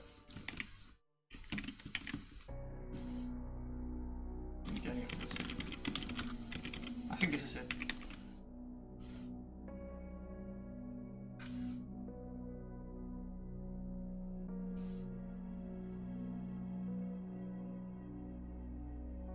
Oh. Oh. Yeah. We need to use this event to get the result.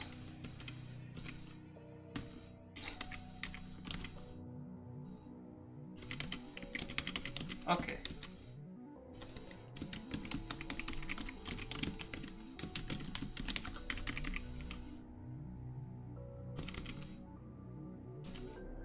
I'm still not sure if we should toast it on this then. Because now we get like a success and then we get another success for just getting the user messages. That would be kind of weird. We already tell event here with toast. Maybe we should just not do this on then.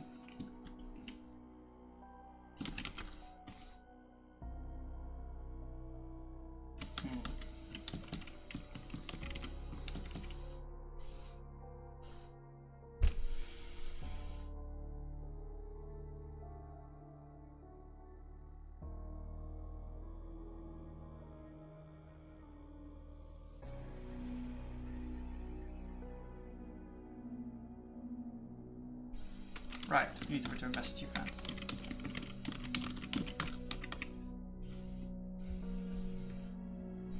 Now everything is hooked up. So as soon as we write someone out or change the thing for a bit, then it will automatically get new messages.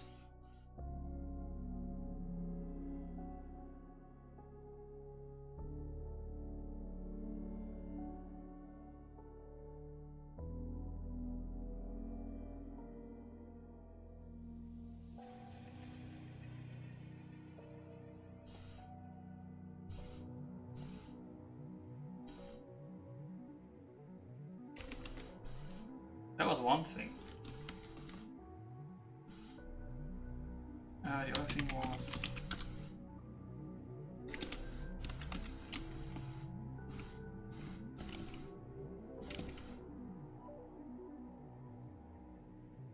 sliding for breaks. So we fix current time.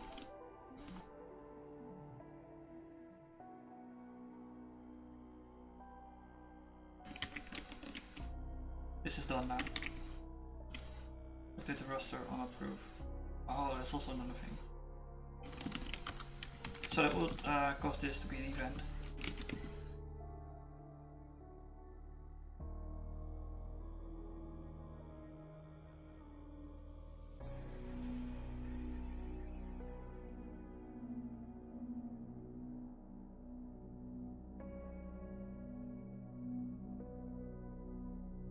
I think every time you want to fetch, every time you fetched messages, you're pretty sure you also want to update the roster. So you can just say, sure.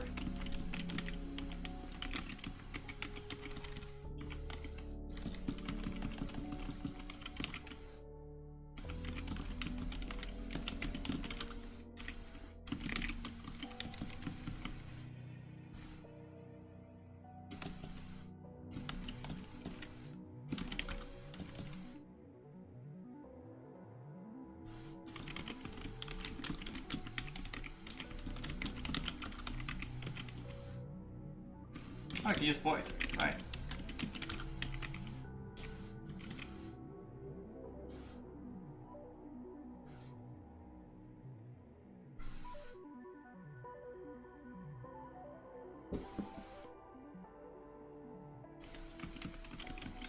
So void is for any functor, we can say f of a to f of unit. Which is the same as this.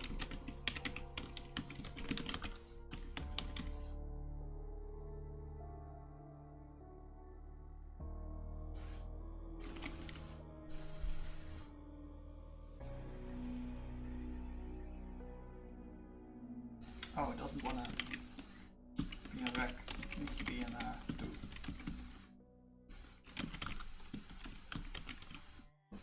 This rec thing is, it allows the message event to go up. And that works because of fixed point. Value recursion.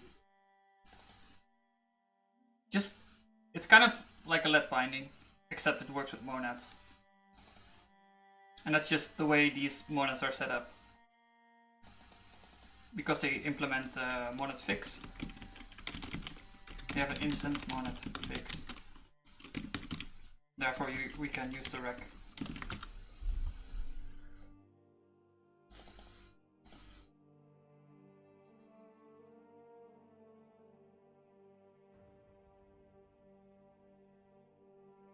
And use 2 points. Right, it's returning a value now.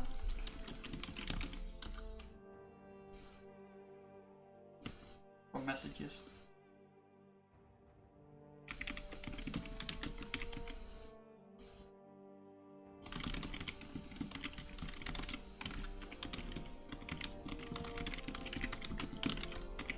So we're gonna just break up the roster region.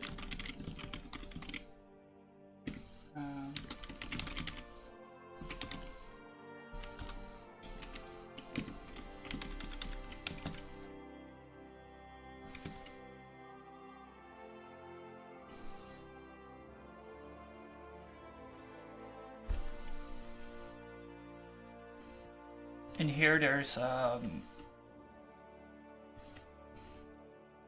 somewhere in here there's a place where the roster gets updated. Get roster entries or something. Ah, here. Update roster event.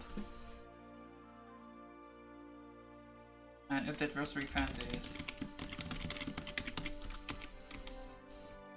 this stuff.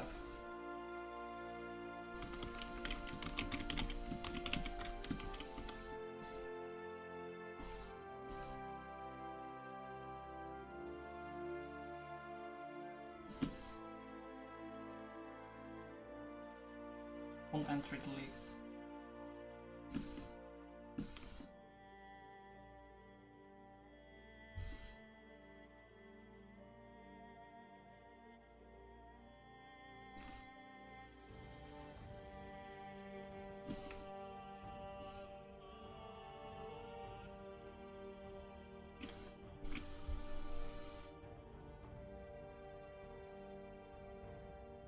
Right, so we're actually already using this for updating. Because we're using the on entry delete, if we press the planet vice button, or if the day changes, we need to update the roster. This is this should be on update roster.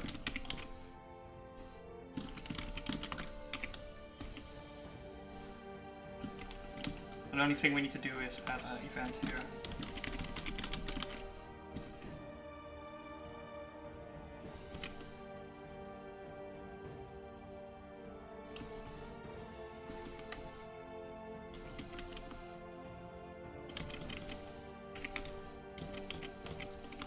This can be composed.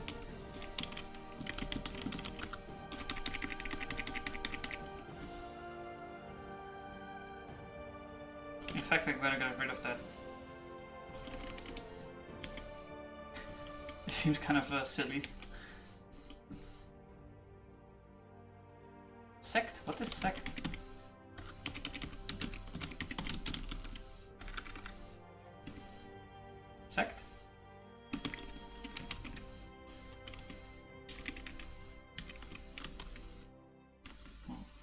connection.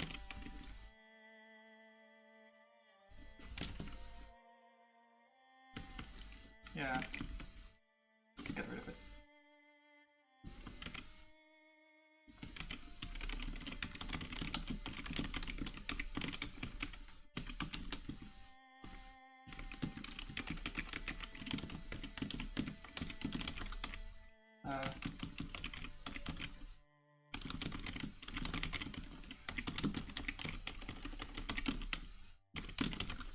Event. Okay.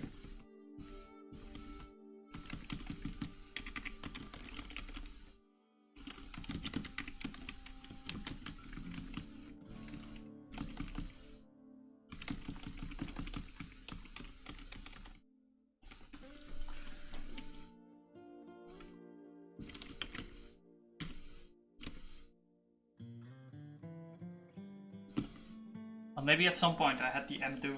I used mdo everywhere, and I wanted to keep it as small as possible, so I pushed these out. But now I'm using rec anyway, so doesn't matter. It's just weird.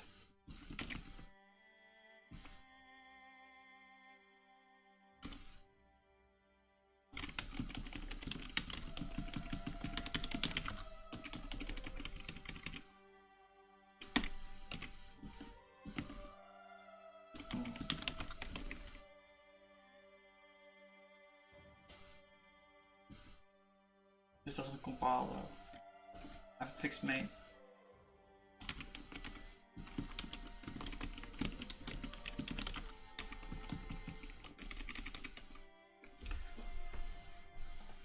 The nice thing about reflex then is this event comes from this like little internal state, whatever. Which means these components are basically completely isolated from each other, except for this one event thing, which doesn't even carry information.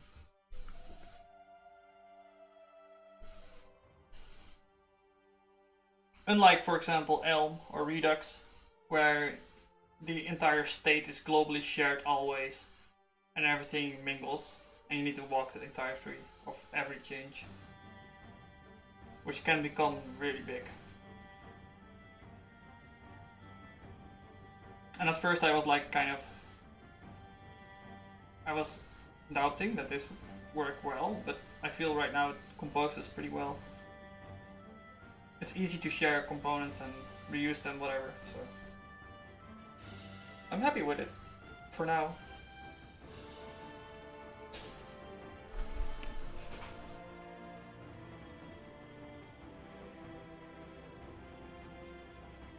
It has shattered my ideas about architecture though. I don't know what's left and right anymore.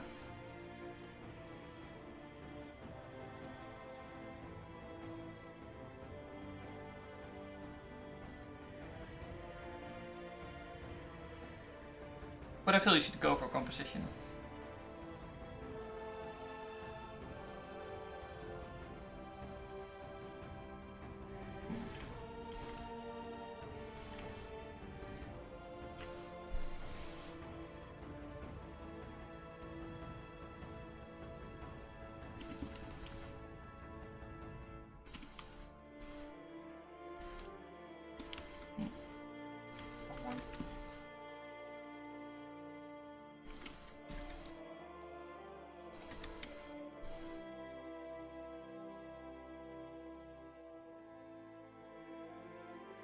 Oh, I deleted this one, right? Oh, right, it's gonna delete later.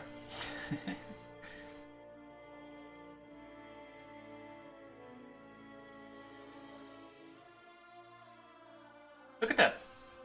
End time is now. But the working time is still used like that. But we can fill it in for now. Success! Hooray! It's gone. Yeah, maybe the user wants to have a button though.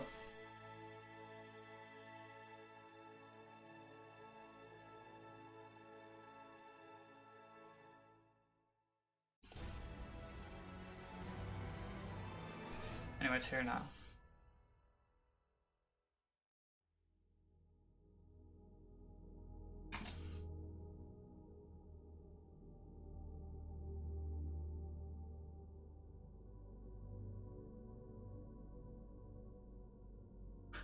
0.6.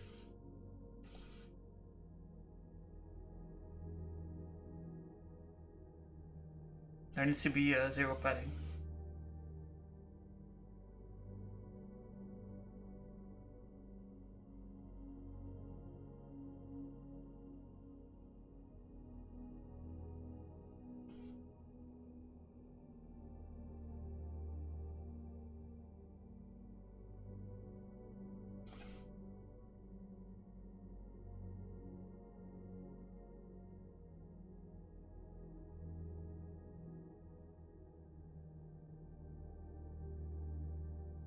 It's pretty fast. So once you get over the final load time, the app itself is really good, quite fast. It's just this thing is annoying.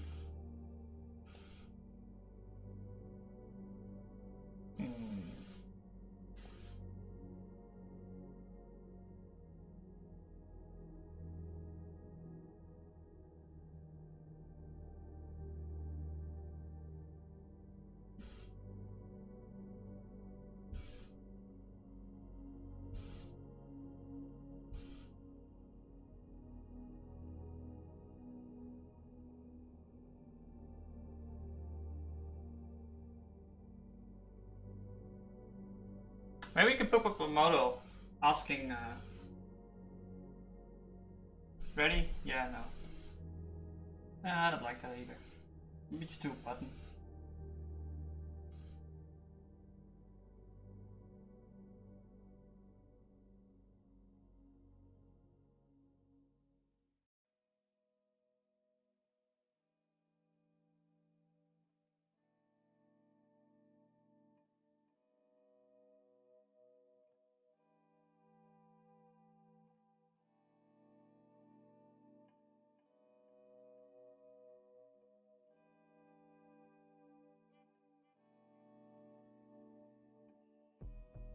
I think this is fine, like, approve, reject, edit. No, it should be reject, that's a better word for it.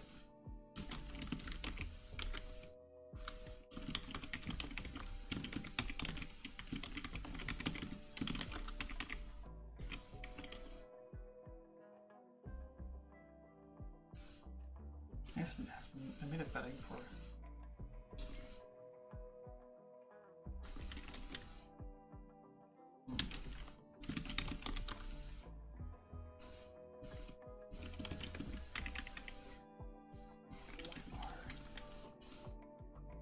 We can do something else then.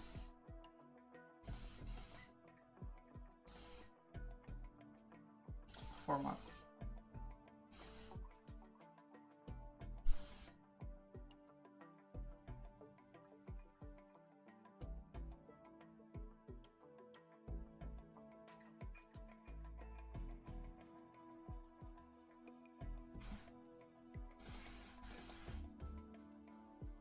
Yeah, I need to have H and M instead of R.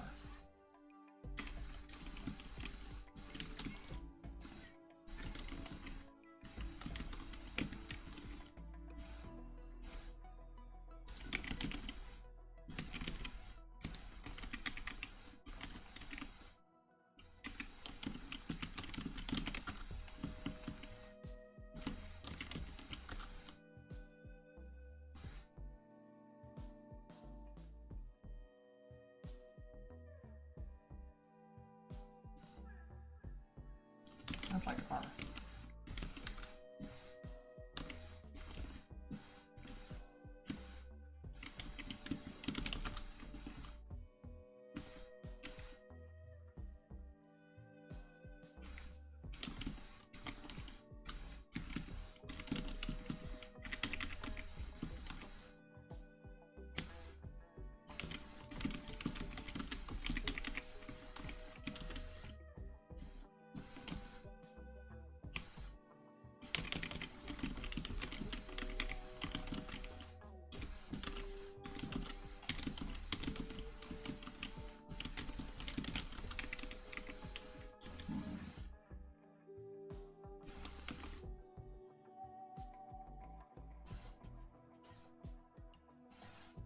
Oh right, the roster also updates now.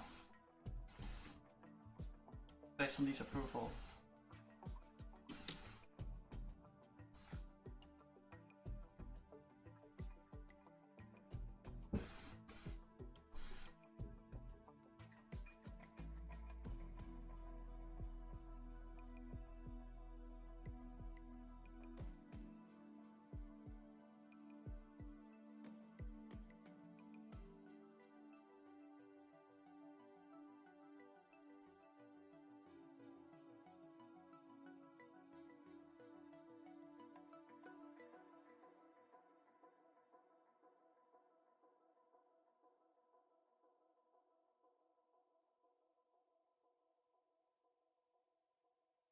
So for approval we can keep the same thing, but for this I'm gonna make a button.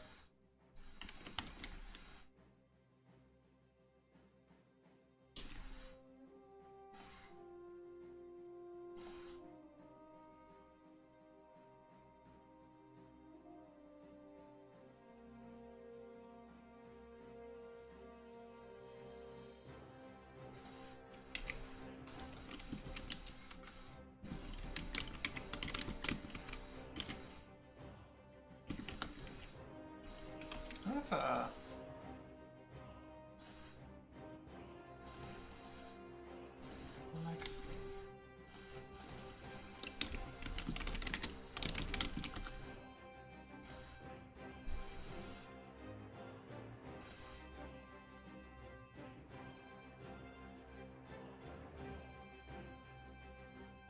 hold event. No, I wanna know about hide. I wanna have like an event. Hide until event.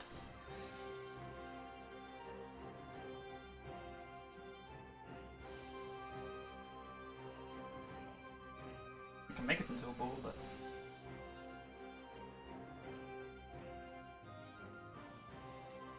let's make it a bool.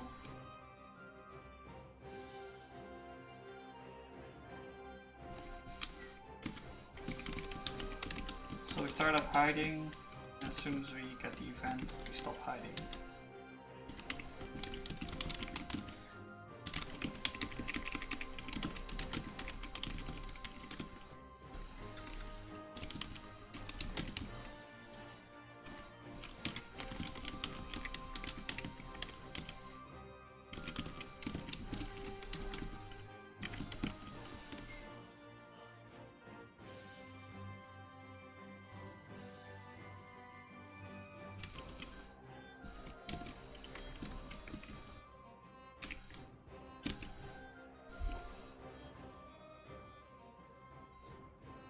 This doesn't work.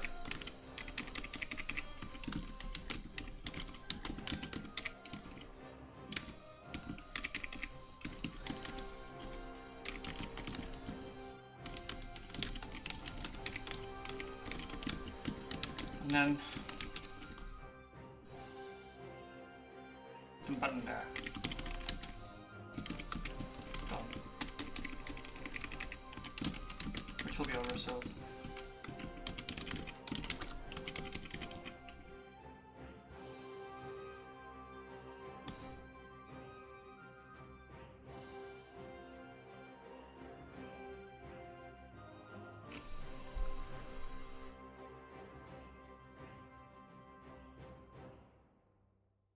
Button class is primary.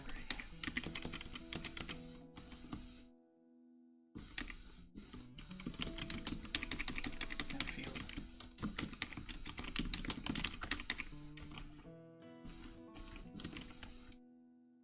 Done? No, done? You don't have done? Claw.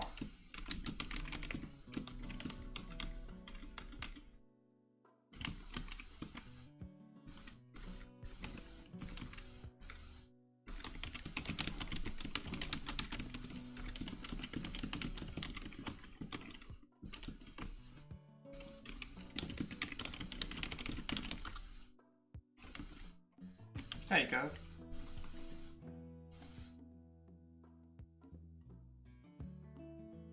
In this case we wouldn't, because right now if we edit it, it will automatically remove the message, like you have written out.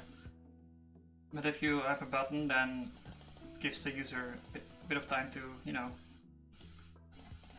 make sure he's inset at the right time. So otherwise at the moment, if you change this for 1 and it saves, your chances are over.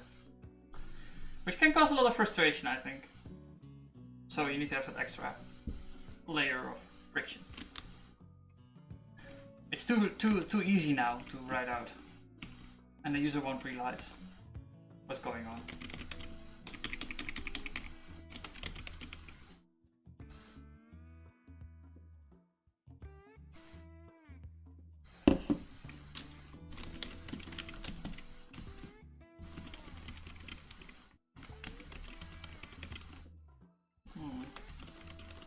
Well, one thing I was shocked about in Scala is that the pattern matching is just slapped upon it, on top of it. It's completely inside Haskell's core functionality.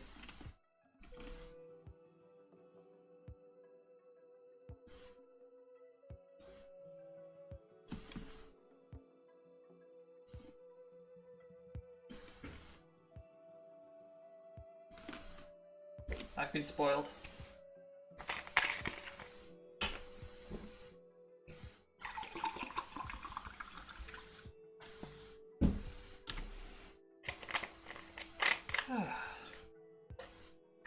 Relaxing. Watch the compiler build. I love watching these screens. Feels like I'm doing work, even though the machine is doing work for me.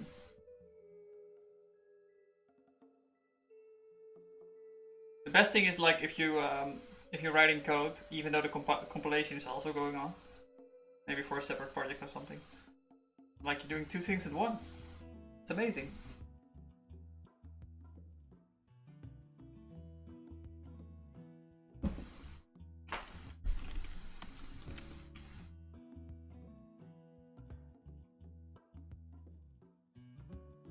Yeah, we need to do breaks. Now. I've been postponing it because it's kind of finicky, I think. Maybe.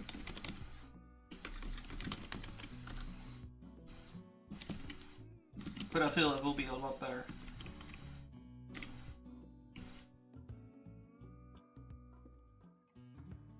Just make sure that the button thing works.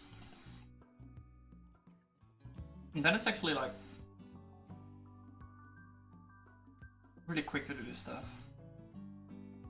The big advantage you get of doing messages like this, like writing out like this, is that the act of recording time is put into the responsibility of the employee. It's easier for them to do. They can just grab their phone and do it. And the planner can approve them all at once. It's like one big task for them.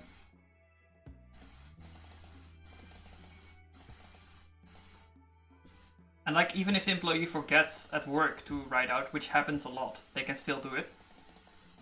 Maybe in the car home or something. So that's more flexible for them. But this is actually quite a big feature. Quite useful. And getting an approval step in between makes sure that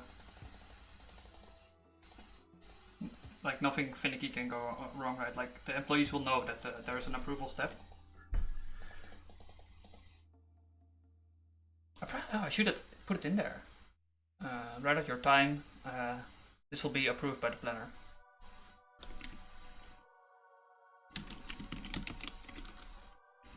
Yeah, like if I put it in there, then describe my entry. Write out.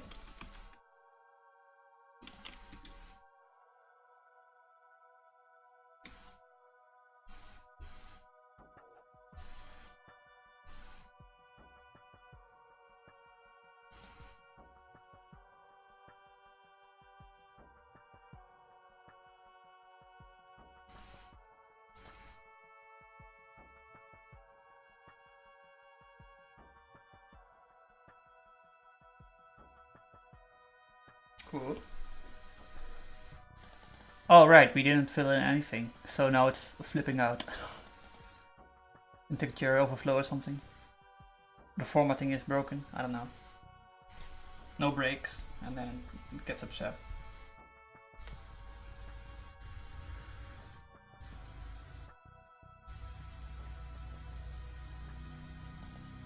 I just want to look how it looks. I want to look how it looks, yeah.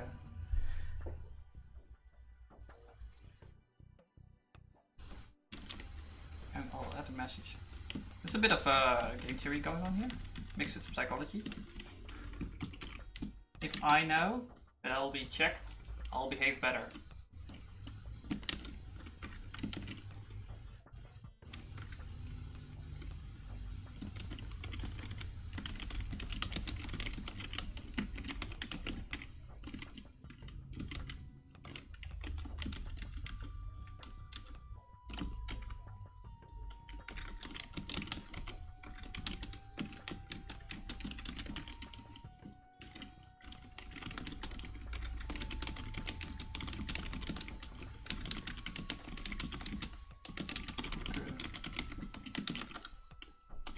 We don't like. I'm saying like write out your hours so the planner can approve these.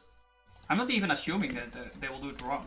Like I'm assuming they will do it right, because that's how people are, right? Honest.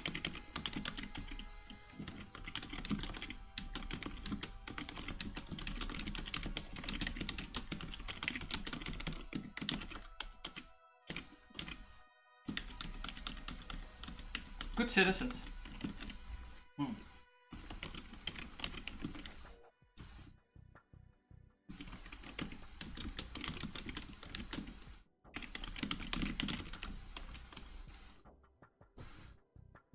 Ah, the minutes are better now too.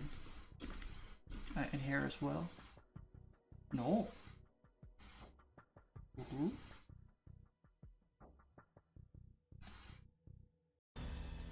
Ooh. I thought I fixed that. Maybe we need to refresh that old JavaScript or something.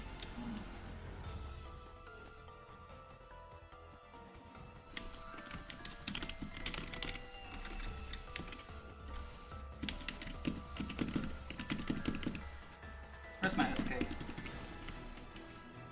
Doesn't want to.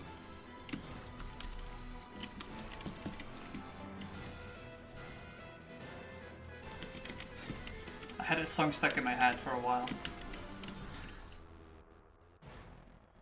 Which is weird because it's like some kind of action-packed music. But apparently got the sticky factor.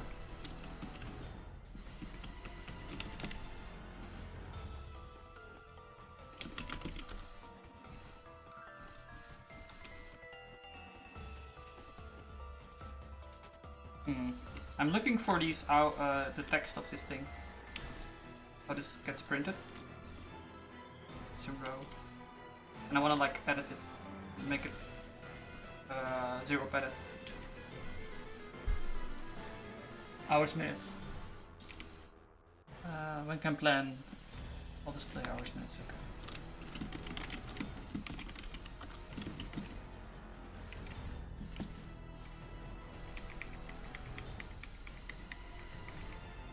Okay, so it's like not 2 hours.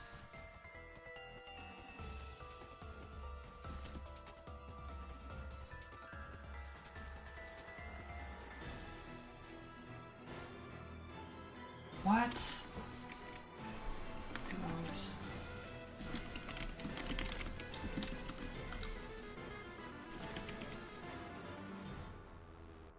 It's not time.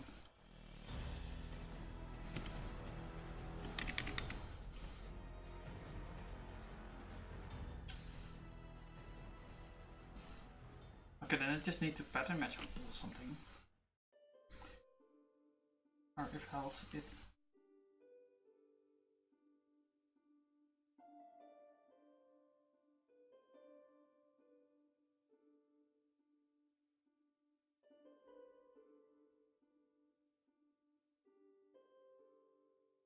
Right, it's not time, it's just a length of minutes. Maybe data time can help me. No, it's length of time, and I couldn't find anything to represent it correctly. In here, I think. Just like diff time.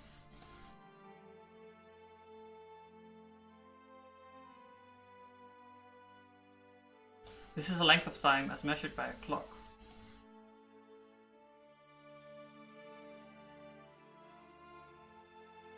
And then you also have like nominal diff time. This is a length of time as measured by UTC.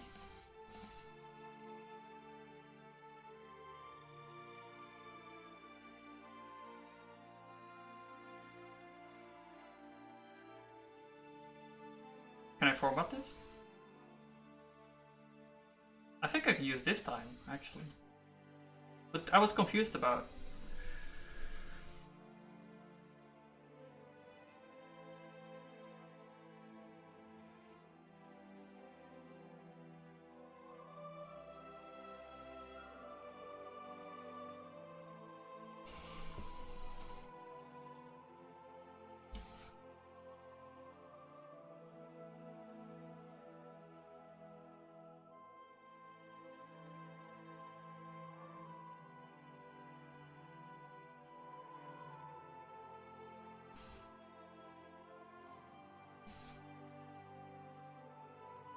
So how is measured by UTC different from measured by clock? Or has this like some kind of assumption going on? Zone time. Seconds to diff time. We can do this.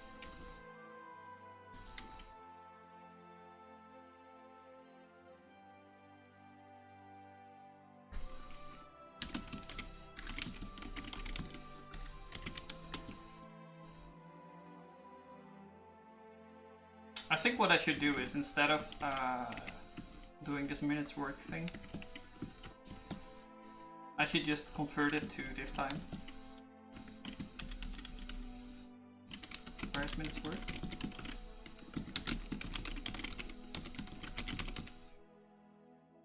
It's like a data or something, right?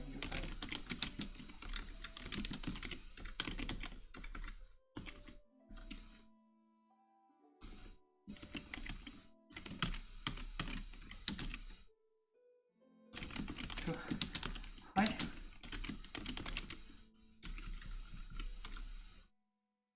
we're gonna do is 2 diff time.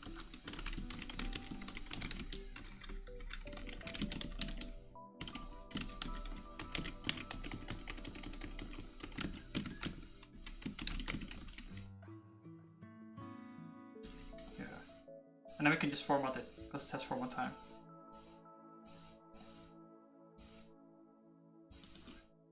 And then I don't need to do anything.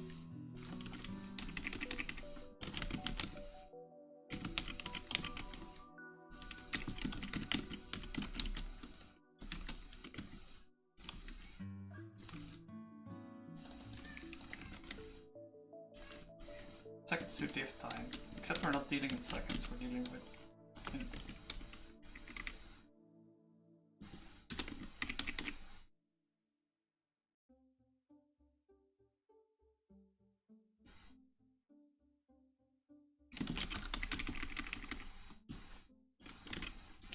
And then we can get rid of this.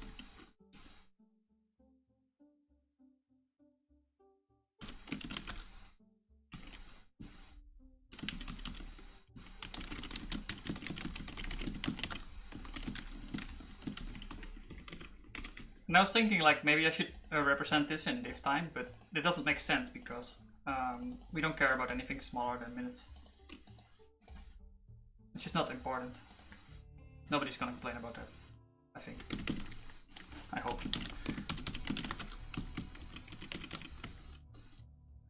Good, there you go. Amorphism between the two. You can also go back. It's even an ISO. We can make an ISO for this. Let's make it ISO. No, it's not really an ISO because we can lose information with division. Okay.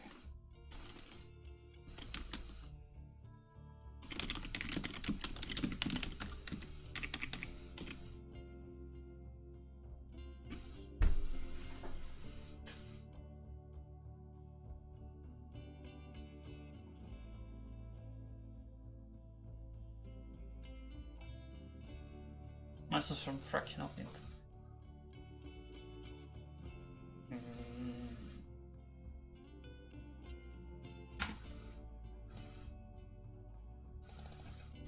It's like remainder, right, or something. If not.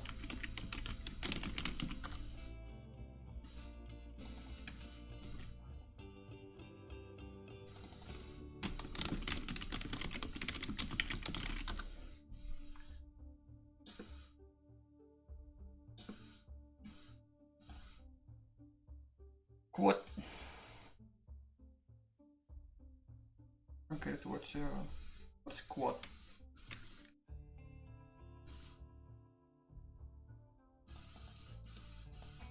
I have no idea what this is.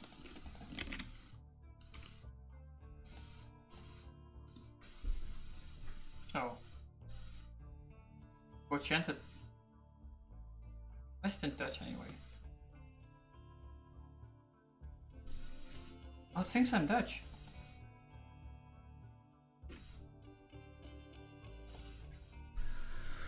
In arithmetic, a quotient. How many times? Oh, okay. Okay. Can you see squad?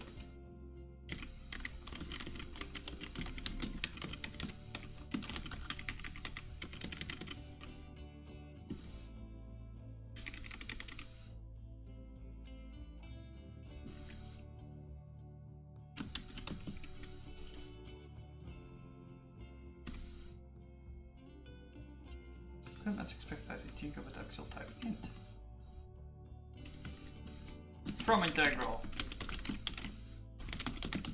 Whatever that means. Some integral a to b, which can be any number. It's here, by the way. I want this to have this for any function, but yeah. Need to pay my stream for that.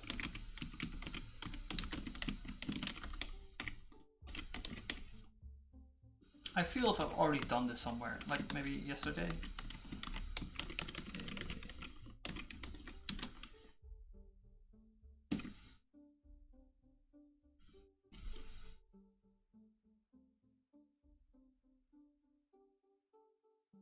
Not on scope, 2 hours. Right, I'll delete this now, because we're gonna format.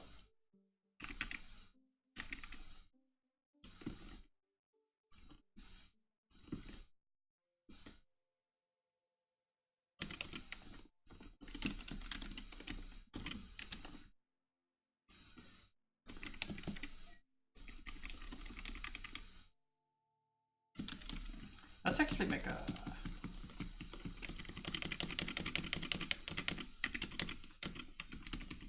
time format.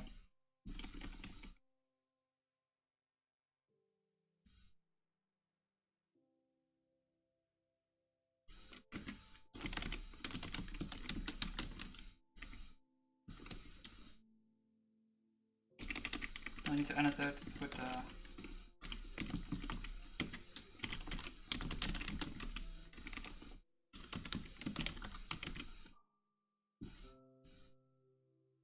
local format time for.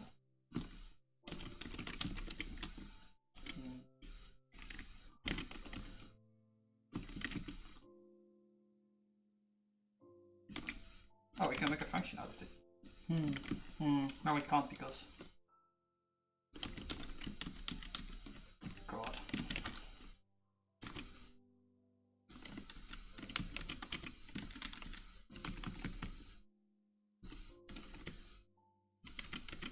Well, it's a bit better.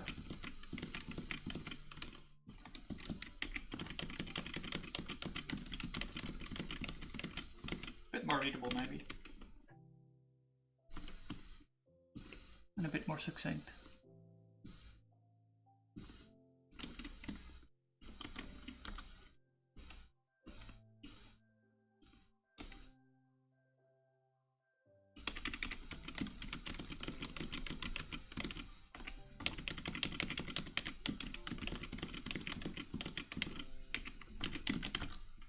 Back to Minecraft, huh?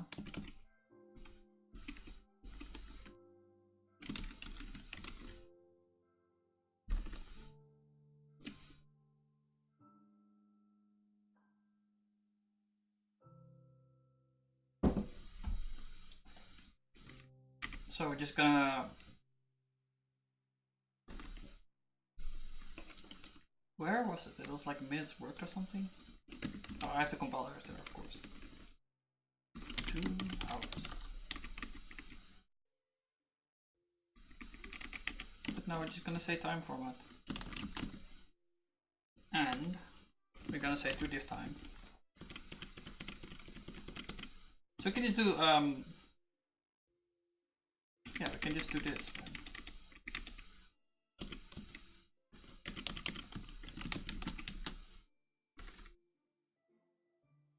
Worked minutes.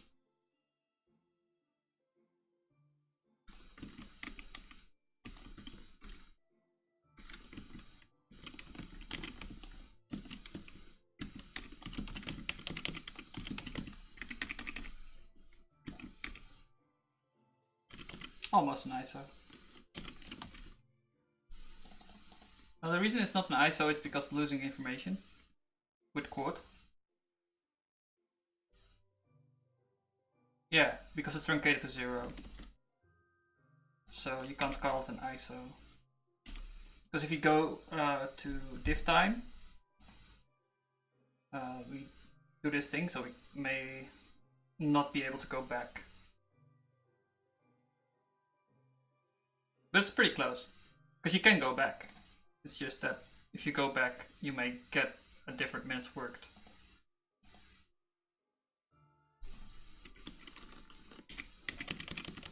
A small difference, but a difference nonetheless. So I won't make an ISO for it.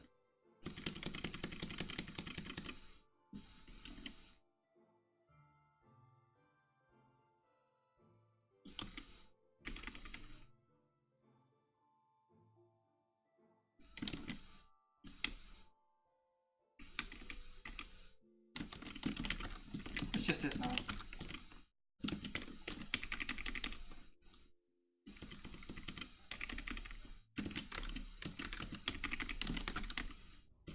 So first do this time work minutes and then time format, which you just made. And now you complain about lacking what?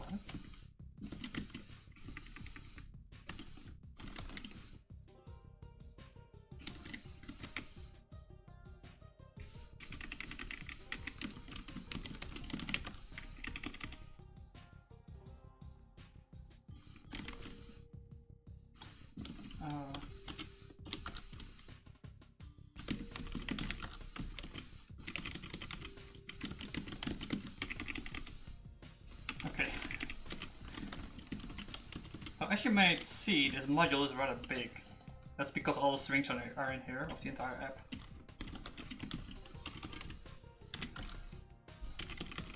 To be replaced at some point.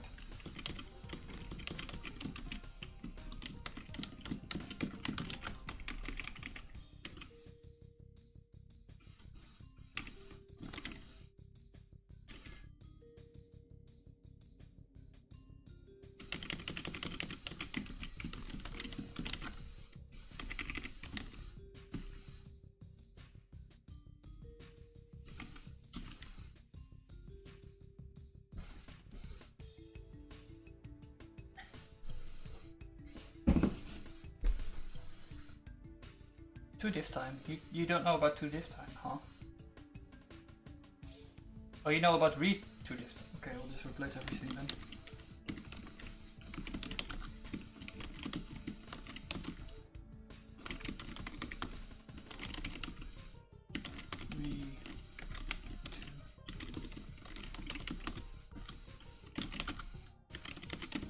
And I qualified most things in this thing because I'm expecting a lot of imports, considering all the messages are here. Except printer apparently.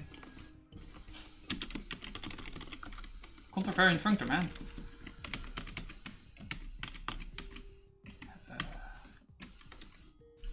Don't stress it. No instance for format time, diff time. What? But I saw it.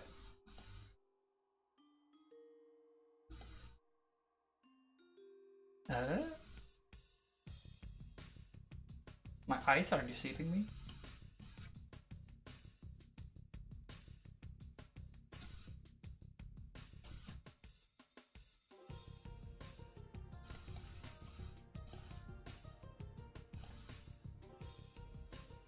Give time.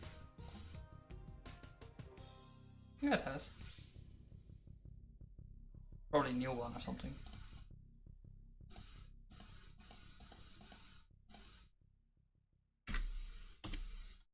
Just recently realized you can format that.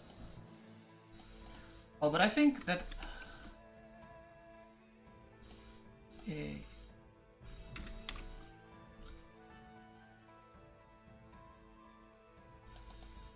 I think these instances have changed recently. Oh.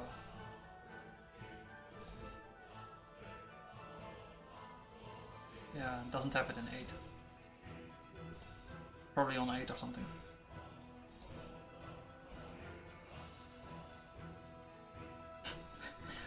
Why did I do all this effort then? Maybe we can make it nominal time though.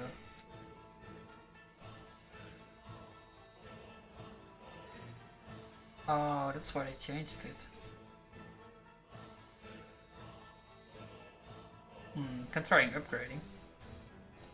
Maybe.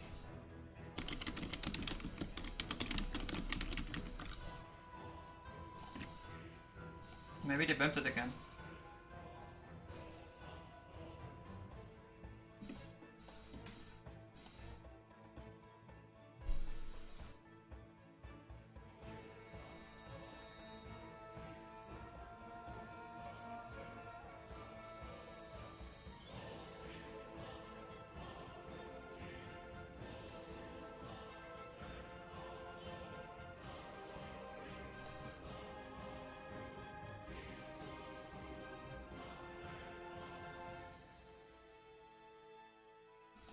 Which version are you on? X packages. Default.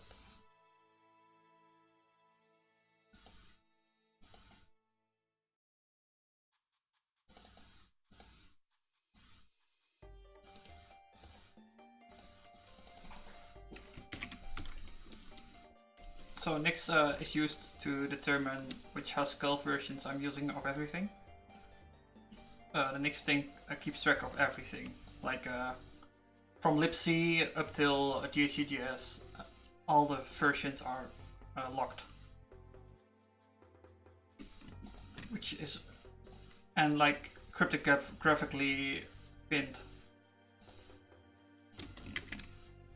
with like shards and everything. So that's really useful in principle.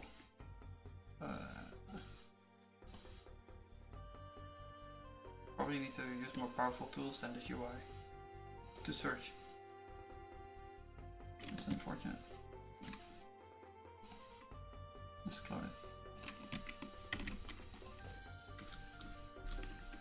Or maybe they have a different one or something. No, there was Nix channels, right? Nix package channels. I'm pretty sure.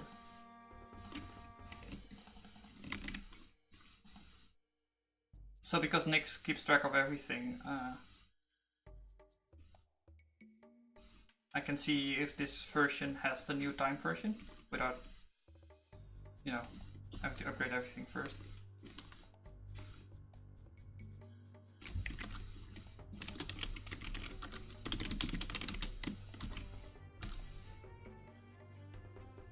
Oh. I already have it. Well, that's nice. Just upgrade. So I'm gonna use this. I'm gonna search for this reversion in the log,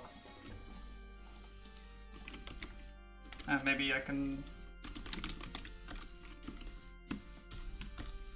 There we go.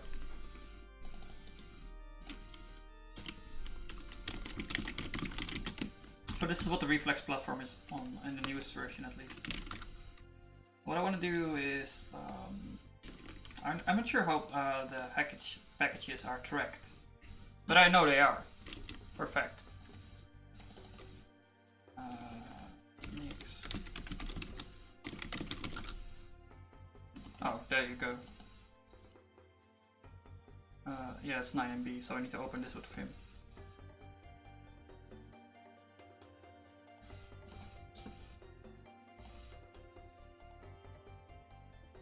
Yeah, I'm gonna open this with Vim. 9 MB is like the size where you probably should use Vim, because it can handle any size.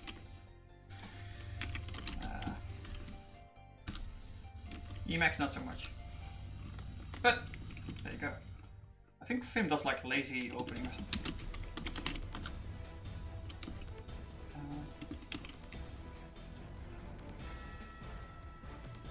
We can do like access time. The library itself is called time. It's a really old one too. At the time. Debug time. Let's search like this.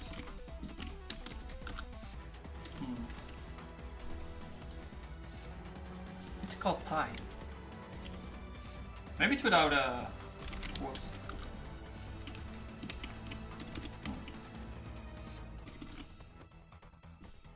What you call this? I know we can search for that number. That's kind of unique.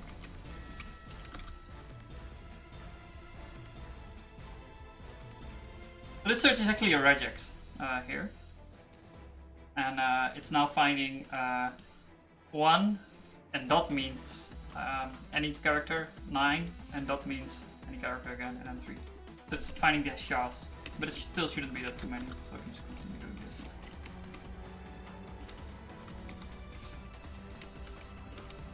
Well, there are a lot of SHAs, apparently. Fine. It's ordered. Oh, it's alphabetical. How is het even? Ja, ik ga hem even een stukje verder. Okay.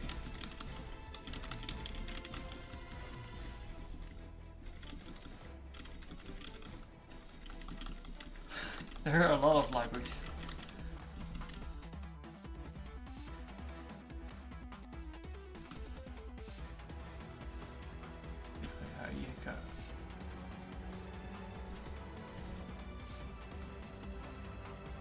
Timing, time zone, timestamp. Just time, it's just called time. Time like, time length. Maybe time is too special or something, and it's like moved out of it. I thought it would just be in here. Apparently not. That's unfortunate.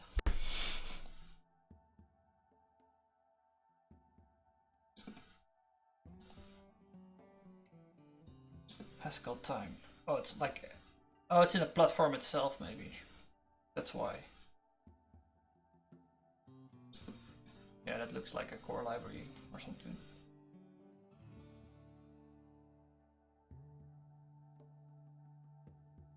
Maybe they have like a different pin for that. Haskell modules. Packages. Google initial packages. It's probably in there then. No. Package.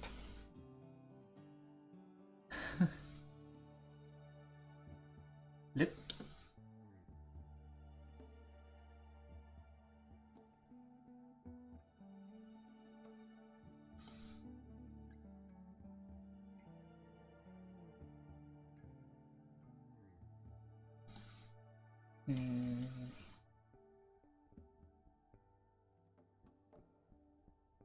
Okay, let's just grab for it.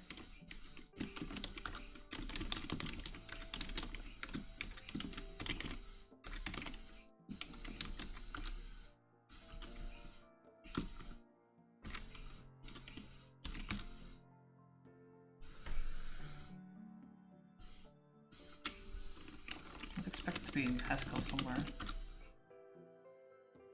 There you go.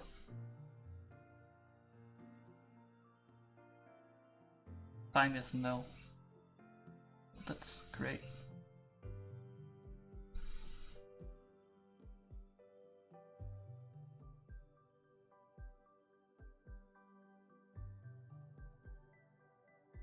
Zero time, friendly time.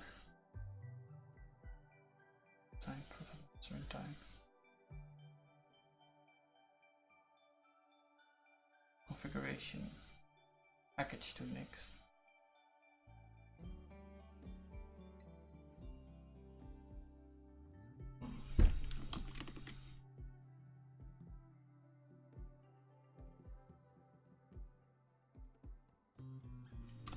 What? Configuration package to mix.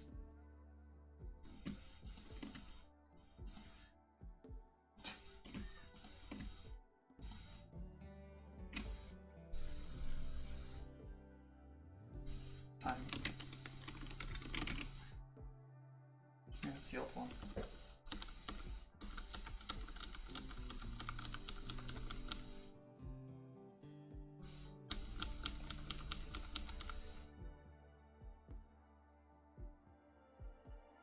Okay, there goes the format idea. It sucks. Now I need to do things.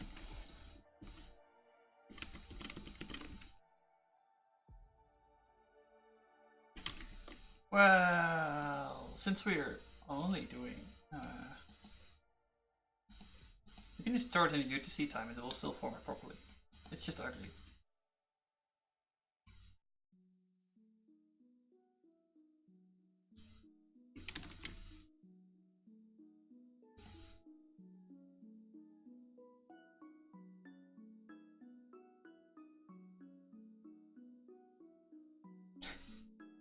But to think of it, I can provide an instance in that case.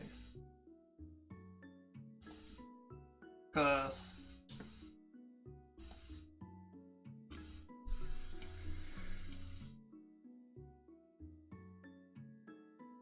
well, let's see how they do it. That maybe they do the same thing, and then I don't feel bad. Maybe we can just copy the instance. Probably not.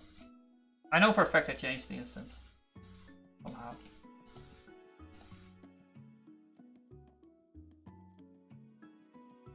That's clock, right?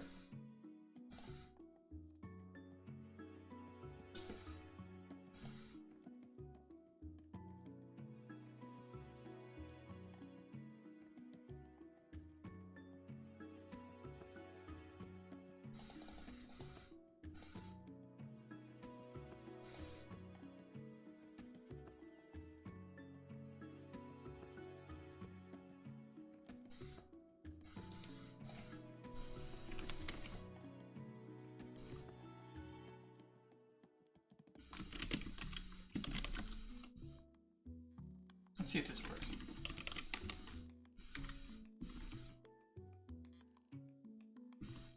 We'll just wrap the diff time in a new type.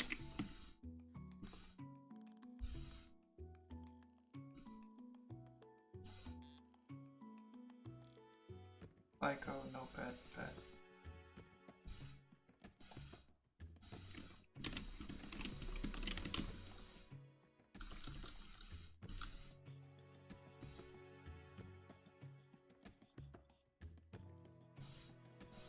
This is for Pico, I think.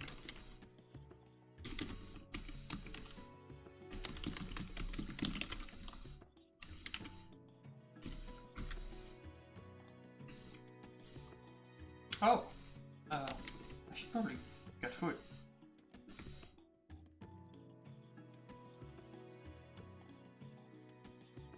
No bad, bad.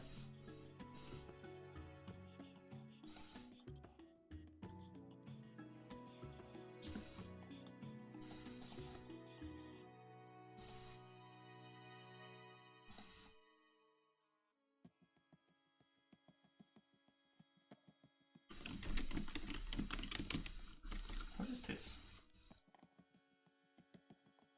I'm pretty sure it's not exported.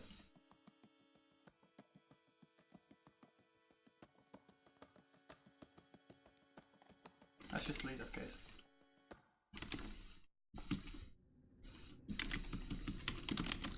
There you go.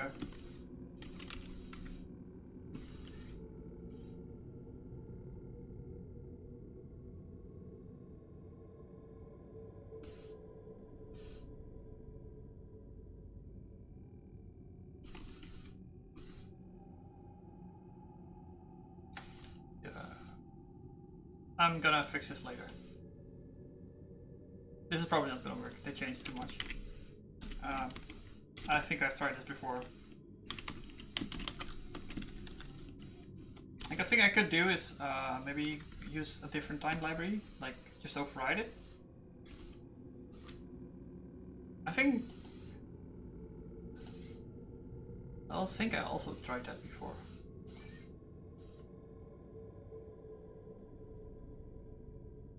But actually it solves a bunch of problems for me, so it's worth a shot.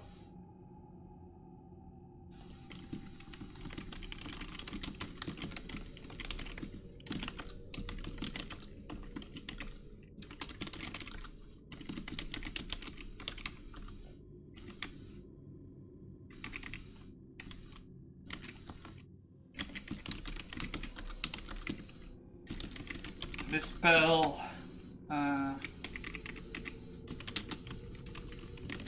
will just make a nix derivation for me. I don't actually know how to nix, you know. But programs know how to nix, and I can cargo quilt.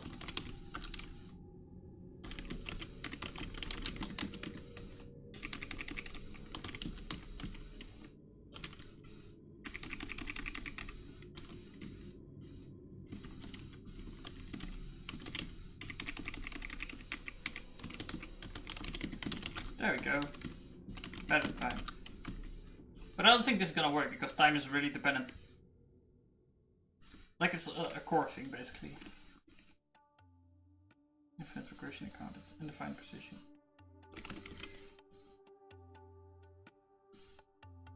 Perhaps time means time. Could be the case.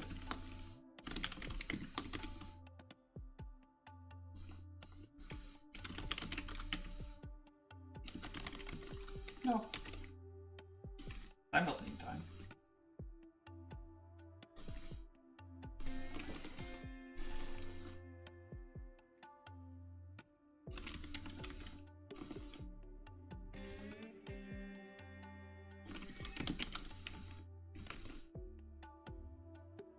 But I don't think this is gonna work with time. Yeah.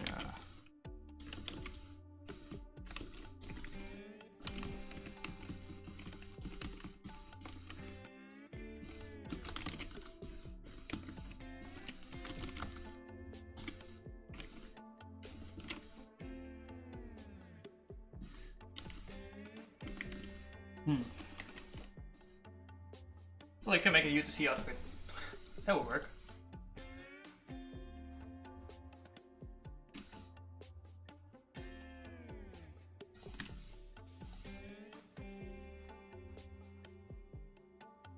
Give time. Just give it some day.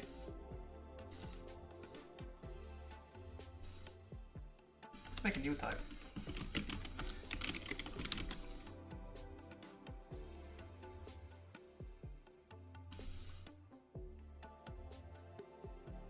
No, we can provide the format instance directly for this thing.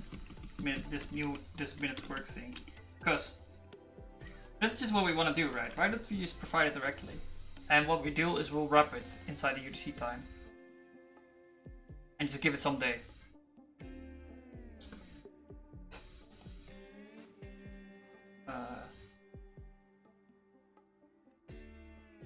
Yeah.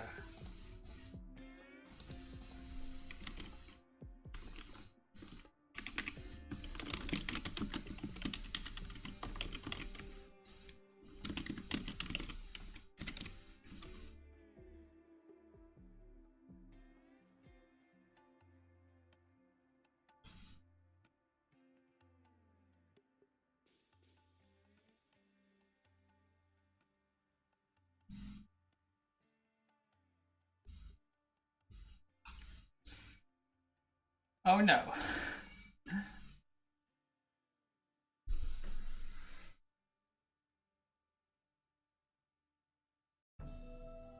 So I need to over mapped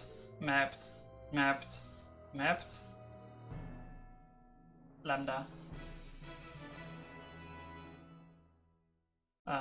minutes worked to UTC time.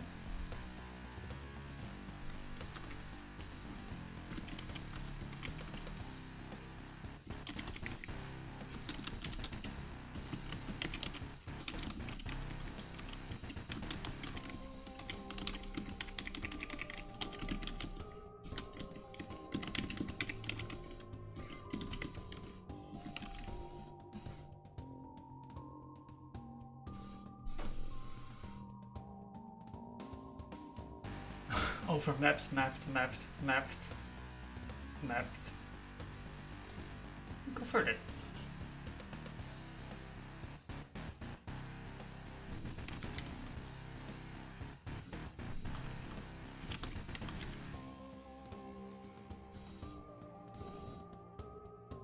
I don't see a problem.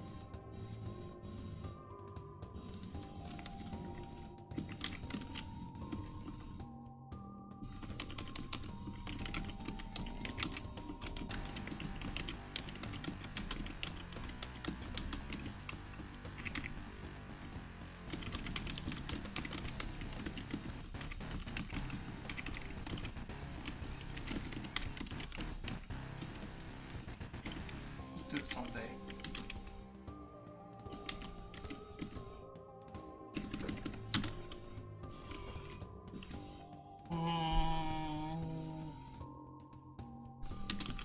I bet I have some days in here. Look at that. It's a known Monday.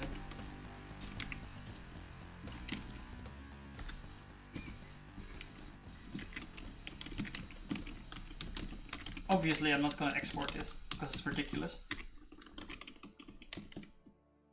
Yeah, even that instance is kind of weird. I know, we can limit it to certain characters.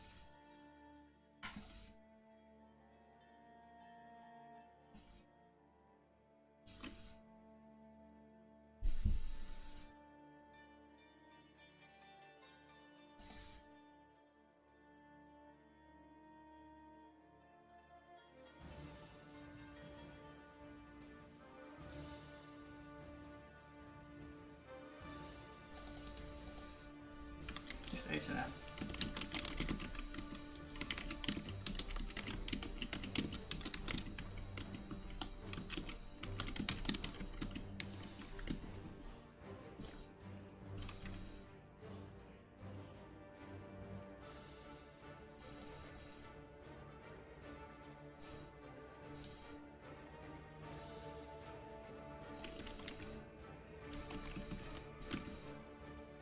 I already picked out the character now.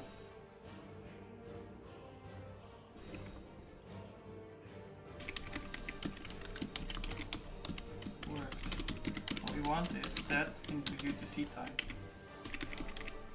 So we just wanna fmap over this one. So I say like fmap, fmap, fmap. But we don't need to do this one anymore. We're already there. So now we're in the maybe mode now.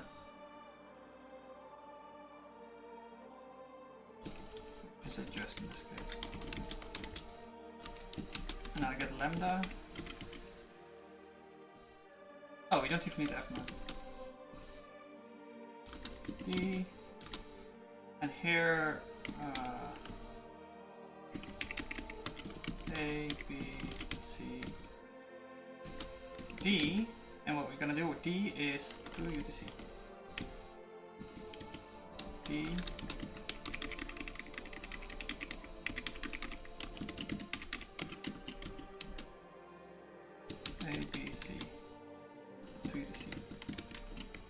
Which gives us... Oh, there's still a string. That's annoying. No, that's the result. That's the final result. Okay. Yeah.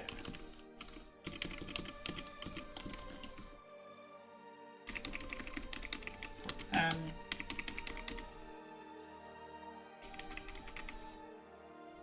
And all other cases we do nothing.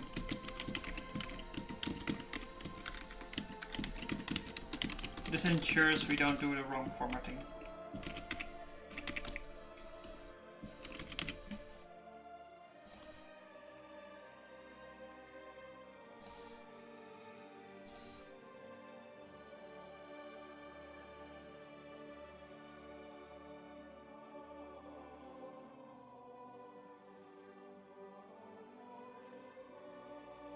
A variable not the scope on Monday. That's kind of annoying. Luckily for us, this thing is pretty primitive. So I guess important. I think. There's nothing in here, right? I mean, nothing I wrote myself. It's just all, it's a small library extension thing.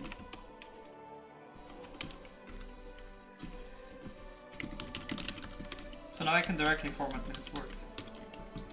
Because you have format time.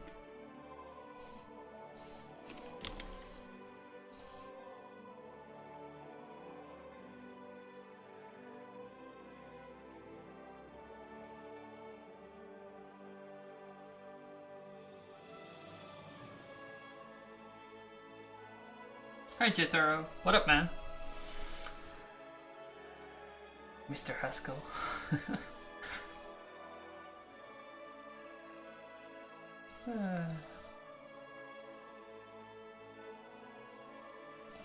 Could it match type time local? Maybe numeric, bad option.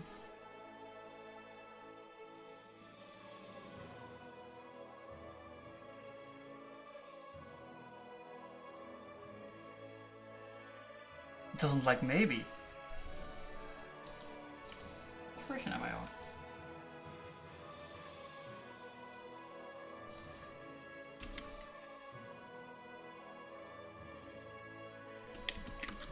Time to find out.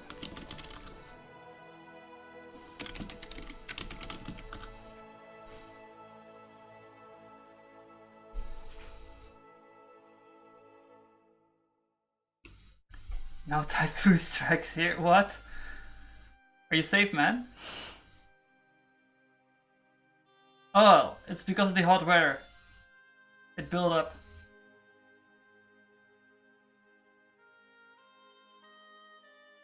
Oh my god, typhoon.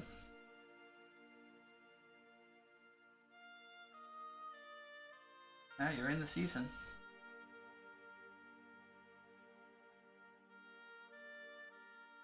And now I need to wait for this to compile. It's gonna take ages.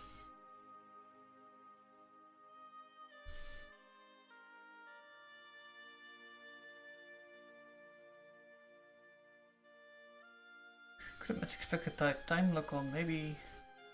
Yeah, maybe it's string with actual type. Maybe.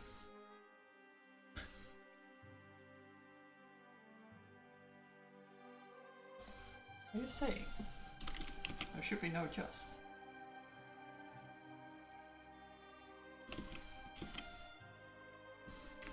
Well, we can probably do this to char anyway, and it will work. Not sure how I like this, but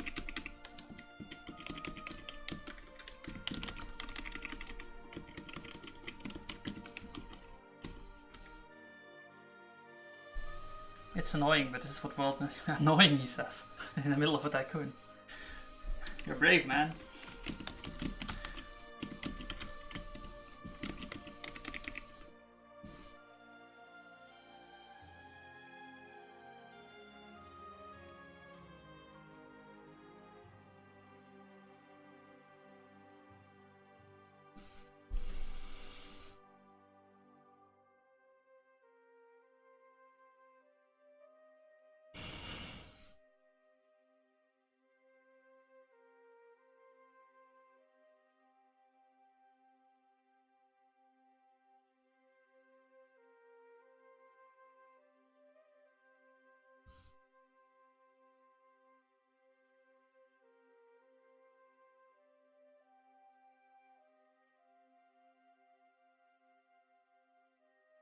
I'm not understanding something. What?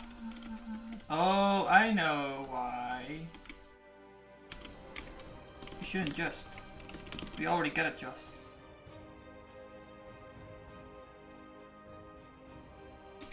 So yeah, it's like this. Oh, I need an F map. Why?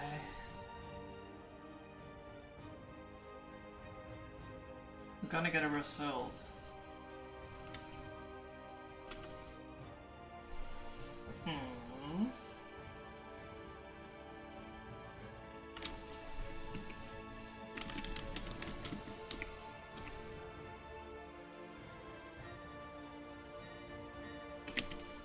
Yes.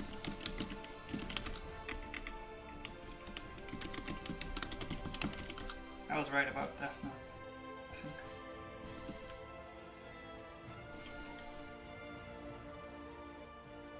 Cabo new first.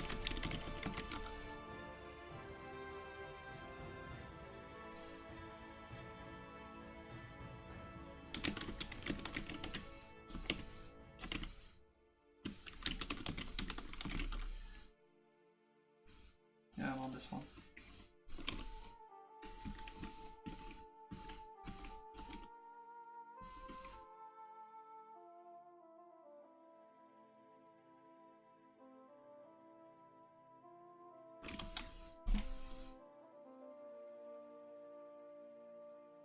I need to return a maybe.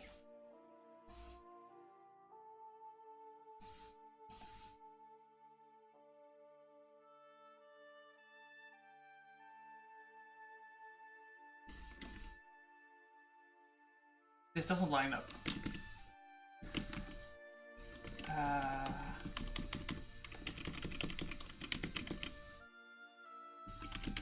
So like I need to return that function.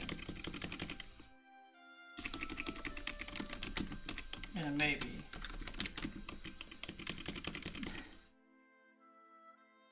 But I don't know if this is gonna be maybe as well, so we need to join. Maybe we need to join.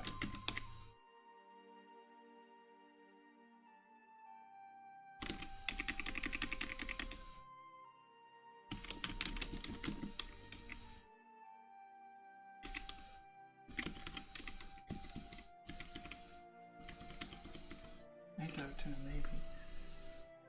But this is also returning a maybe.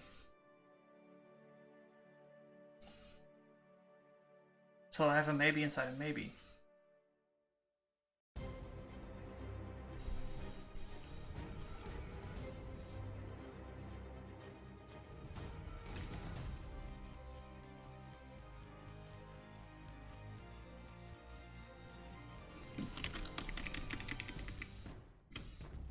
A, B, C, D.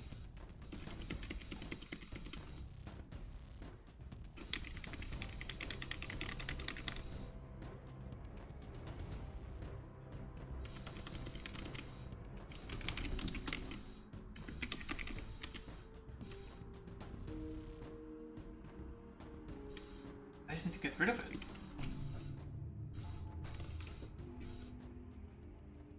From just done.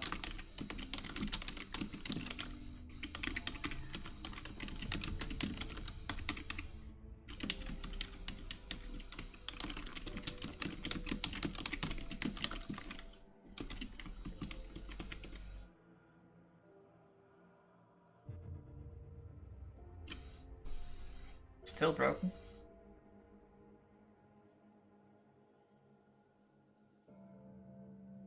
The function from character is applied to 5 arguments.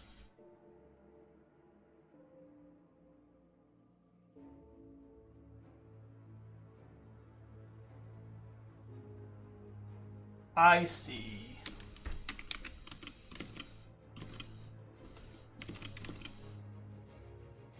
We're getting them maybe here.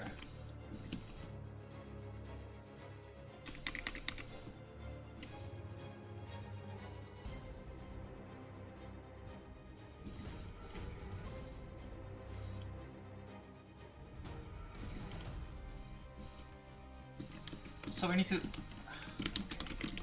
get the function out. Fun. And then apply.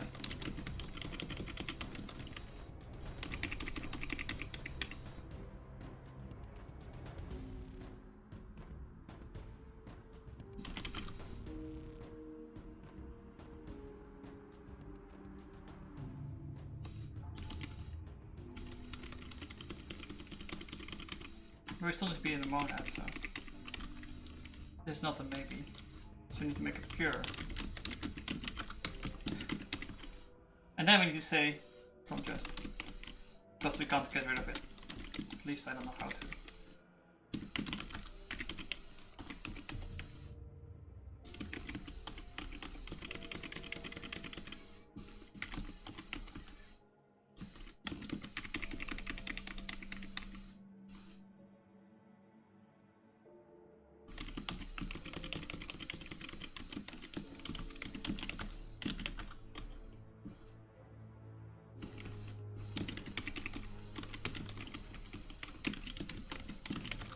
So we pull the function out of this, maybe,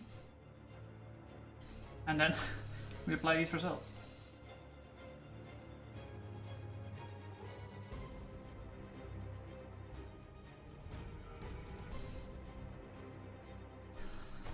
Oh my god.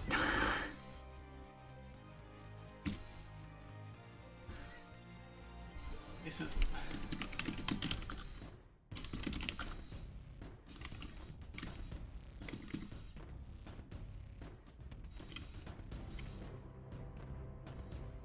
So this pure actually means just, right?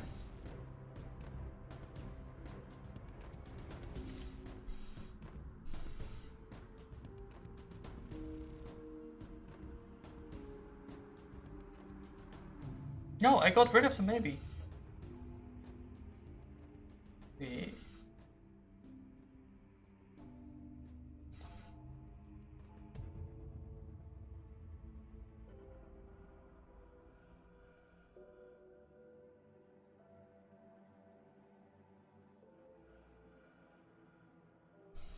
We can fmap as well. Okay, I don't know at this point. I'm just I'll do this. We're gonna restore the other one.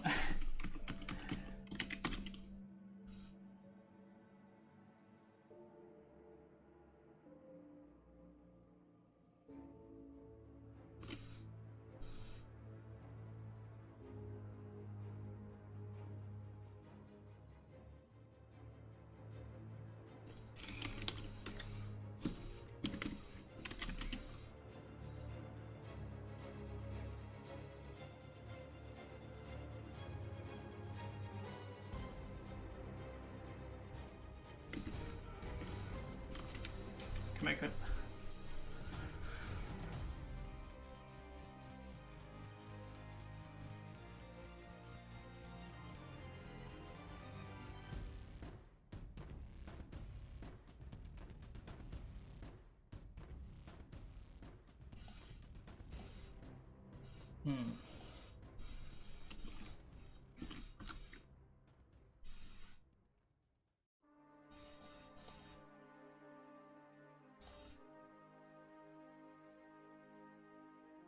Bold char maybe format options.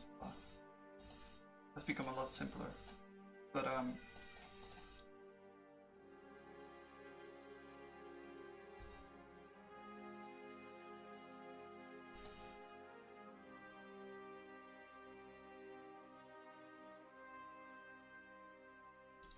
I'll just do it with the hours thing then. But I'll do this another time. I'm gonna eat now. I'll be back tonight probably. Finish this up. We're mostly done now.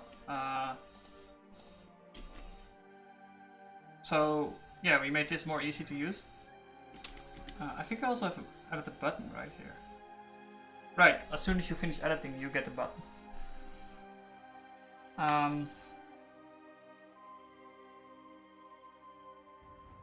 We also made it disappear after you press the button, and the table also updates now, which is good.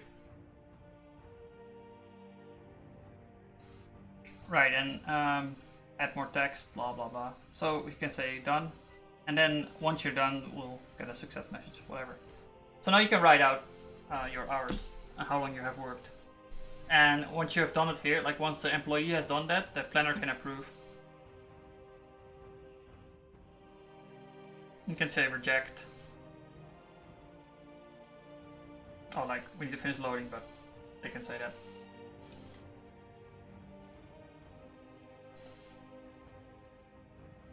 So reject, and once they are rejected, they can write again. But yeah, the thing I was working on was making these text here better. And I didn't want to write a zero path logic, but I'm gonna write that now.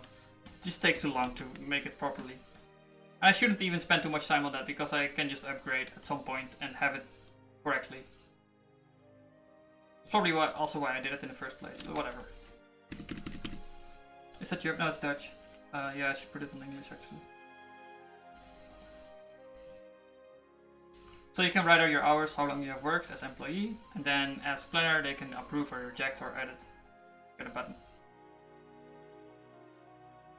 Yeah.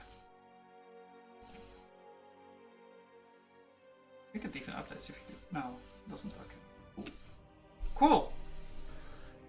Mostly done. Let's see. I mean, I have less progress than I wanted, but still there's progress, so that's good. Yeah, we updated the roster, we've done that. Make options work. Right, we need to add options. Right, I still haven't done this. I should do that. But write out is much better now.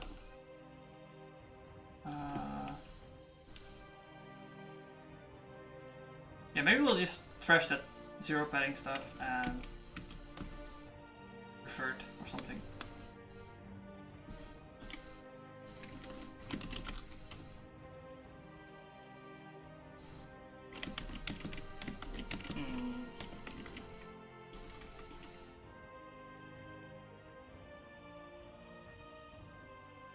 I like the to UTC idea, just maybe export this.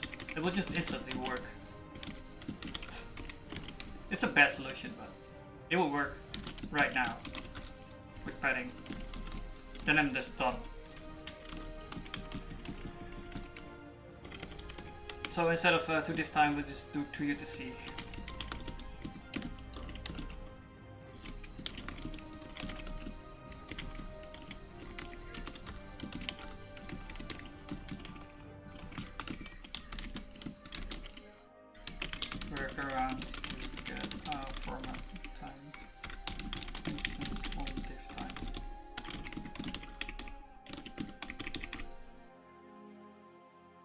Times that it may be.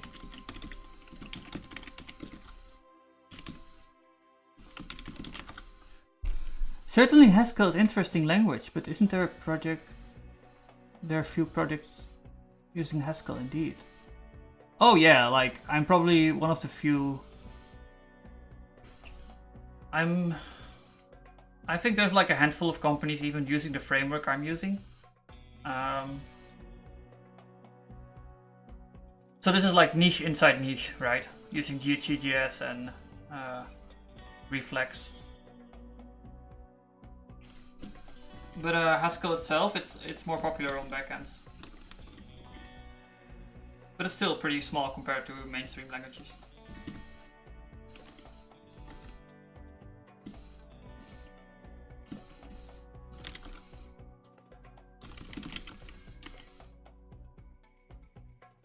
Where is your love for Haskell coming from? It just seems like the right way to do things. And I get reusable code. And in a lot of other languages, it's basically impossible to get that. So that, like, I can reuse things I wrote. I'm even like making little libraries for myself mostly, putting them on Hackage and reusing them in other projects. And I've never done that in other languages at all. So yeah, makes me feel powerful, man.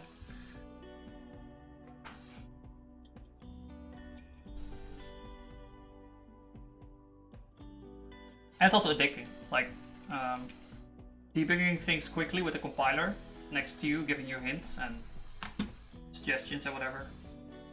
It feels good.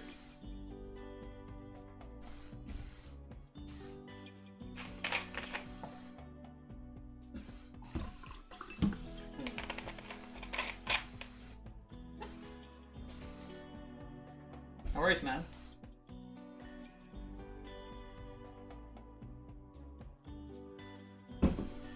But yeah, I'm gonna wrap it up here.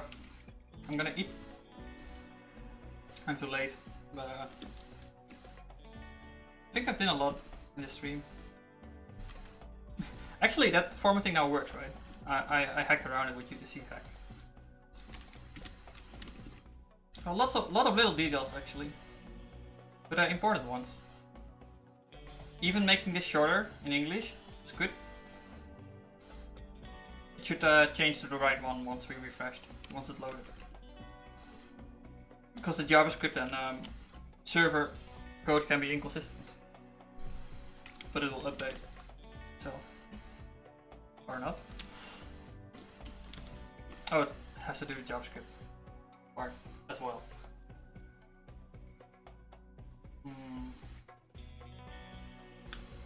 Same as you, Elixir, Phoenix. Phoenix? I know Elixir, but Phoenix?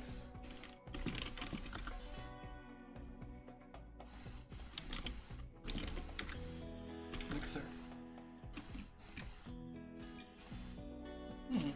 I went to a meetup for Elixir once. But back then I was pretty new to Haskell and I was like super excited about all the ways of doing it in Haskell.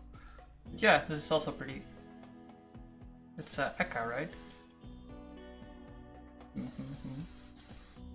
It's like Erlang.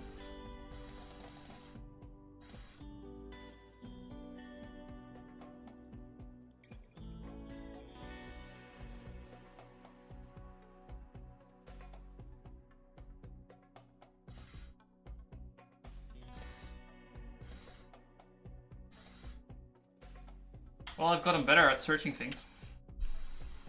Like, same with Haskell, yes.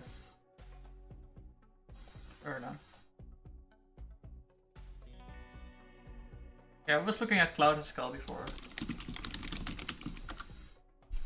But this project is also like pretty freaking niche. Like more niche than this. You get probably a way more support for Phoenix than you get for Haskell. Anything in Haskell.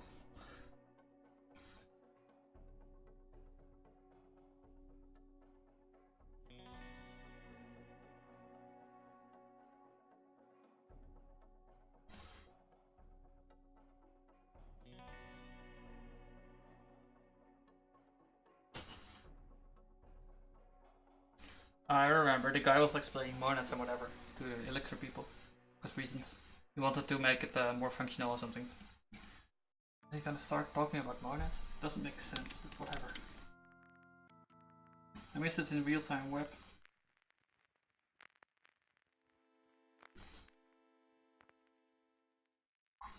You can do something similar with Scala.js and Akka. Like you can send Akka messages from the JS front end, but I think they also do it in Phoenix.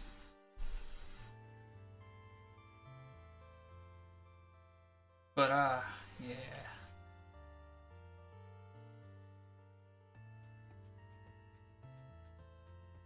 You would need like a lot of traffic to justify yourself using these message-based systems.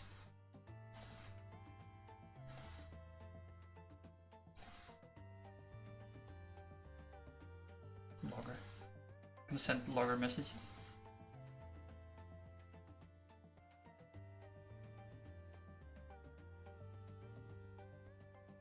Oh yeah, cool.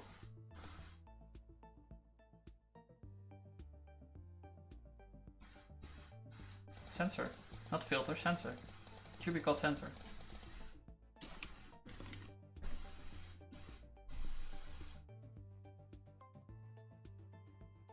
In Japan there's most likely used line. Now Rails. I've never used Rails. They spark like the entire idea that you should focus on developer productivity instead of speed.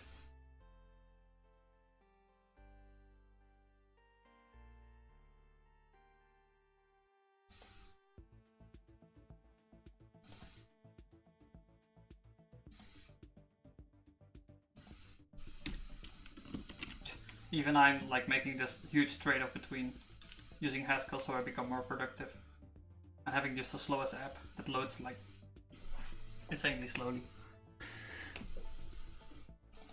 But it's fine.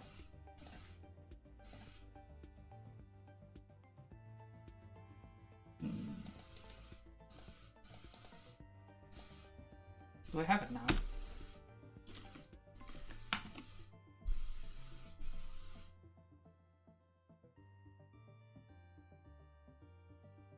Isn't like Rails also they use the old way of doing things, right? You send, like, you have buttons that reload the entire page instead of having single page apps. Oh look, we have it. That's a proof sum. Give him some working time.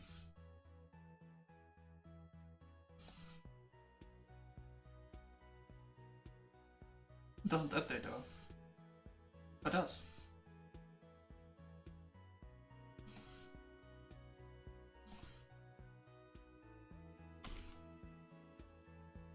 Oh no, it should do it by itself. Oh. Well, it depends on the purpose and applied kinds of business.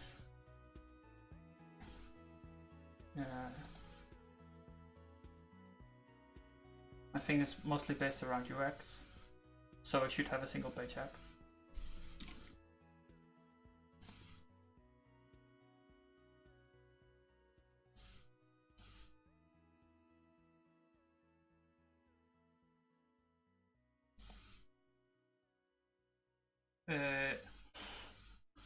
Doesn't work.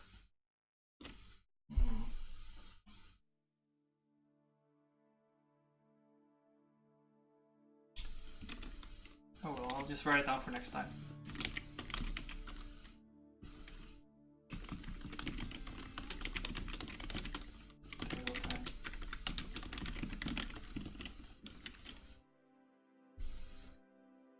But yeah, this will be the end.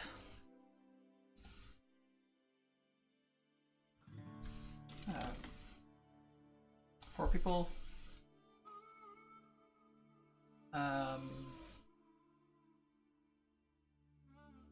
Let's look some place to raid. Maybe.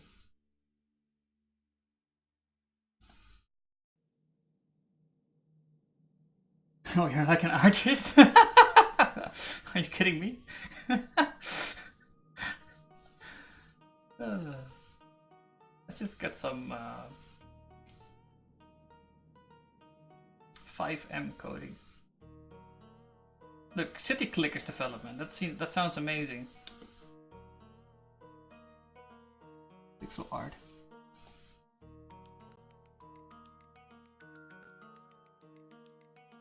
Does he have a mic?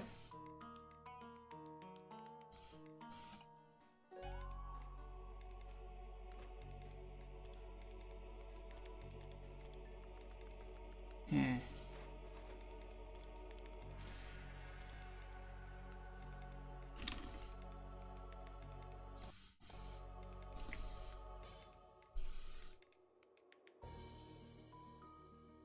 Oh, look at that. We have Angular, Elixir, Vue, and React. Let's rate that guy.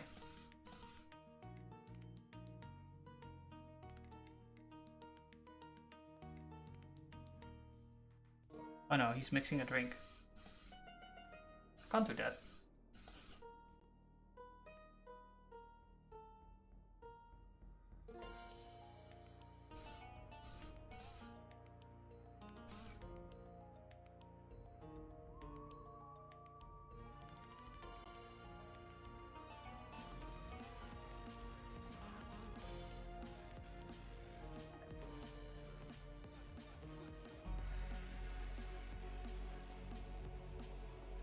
He's proud of using VS Code. It's like a standard thing, right?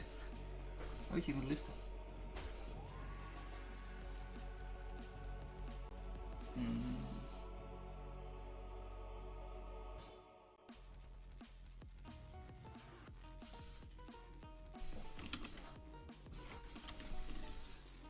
Have a nice day, man. Yeah, I'm just gonna end it here. I'm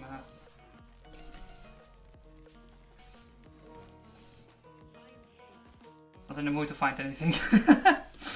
You guys can find your own thing.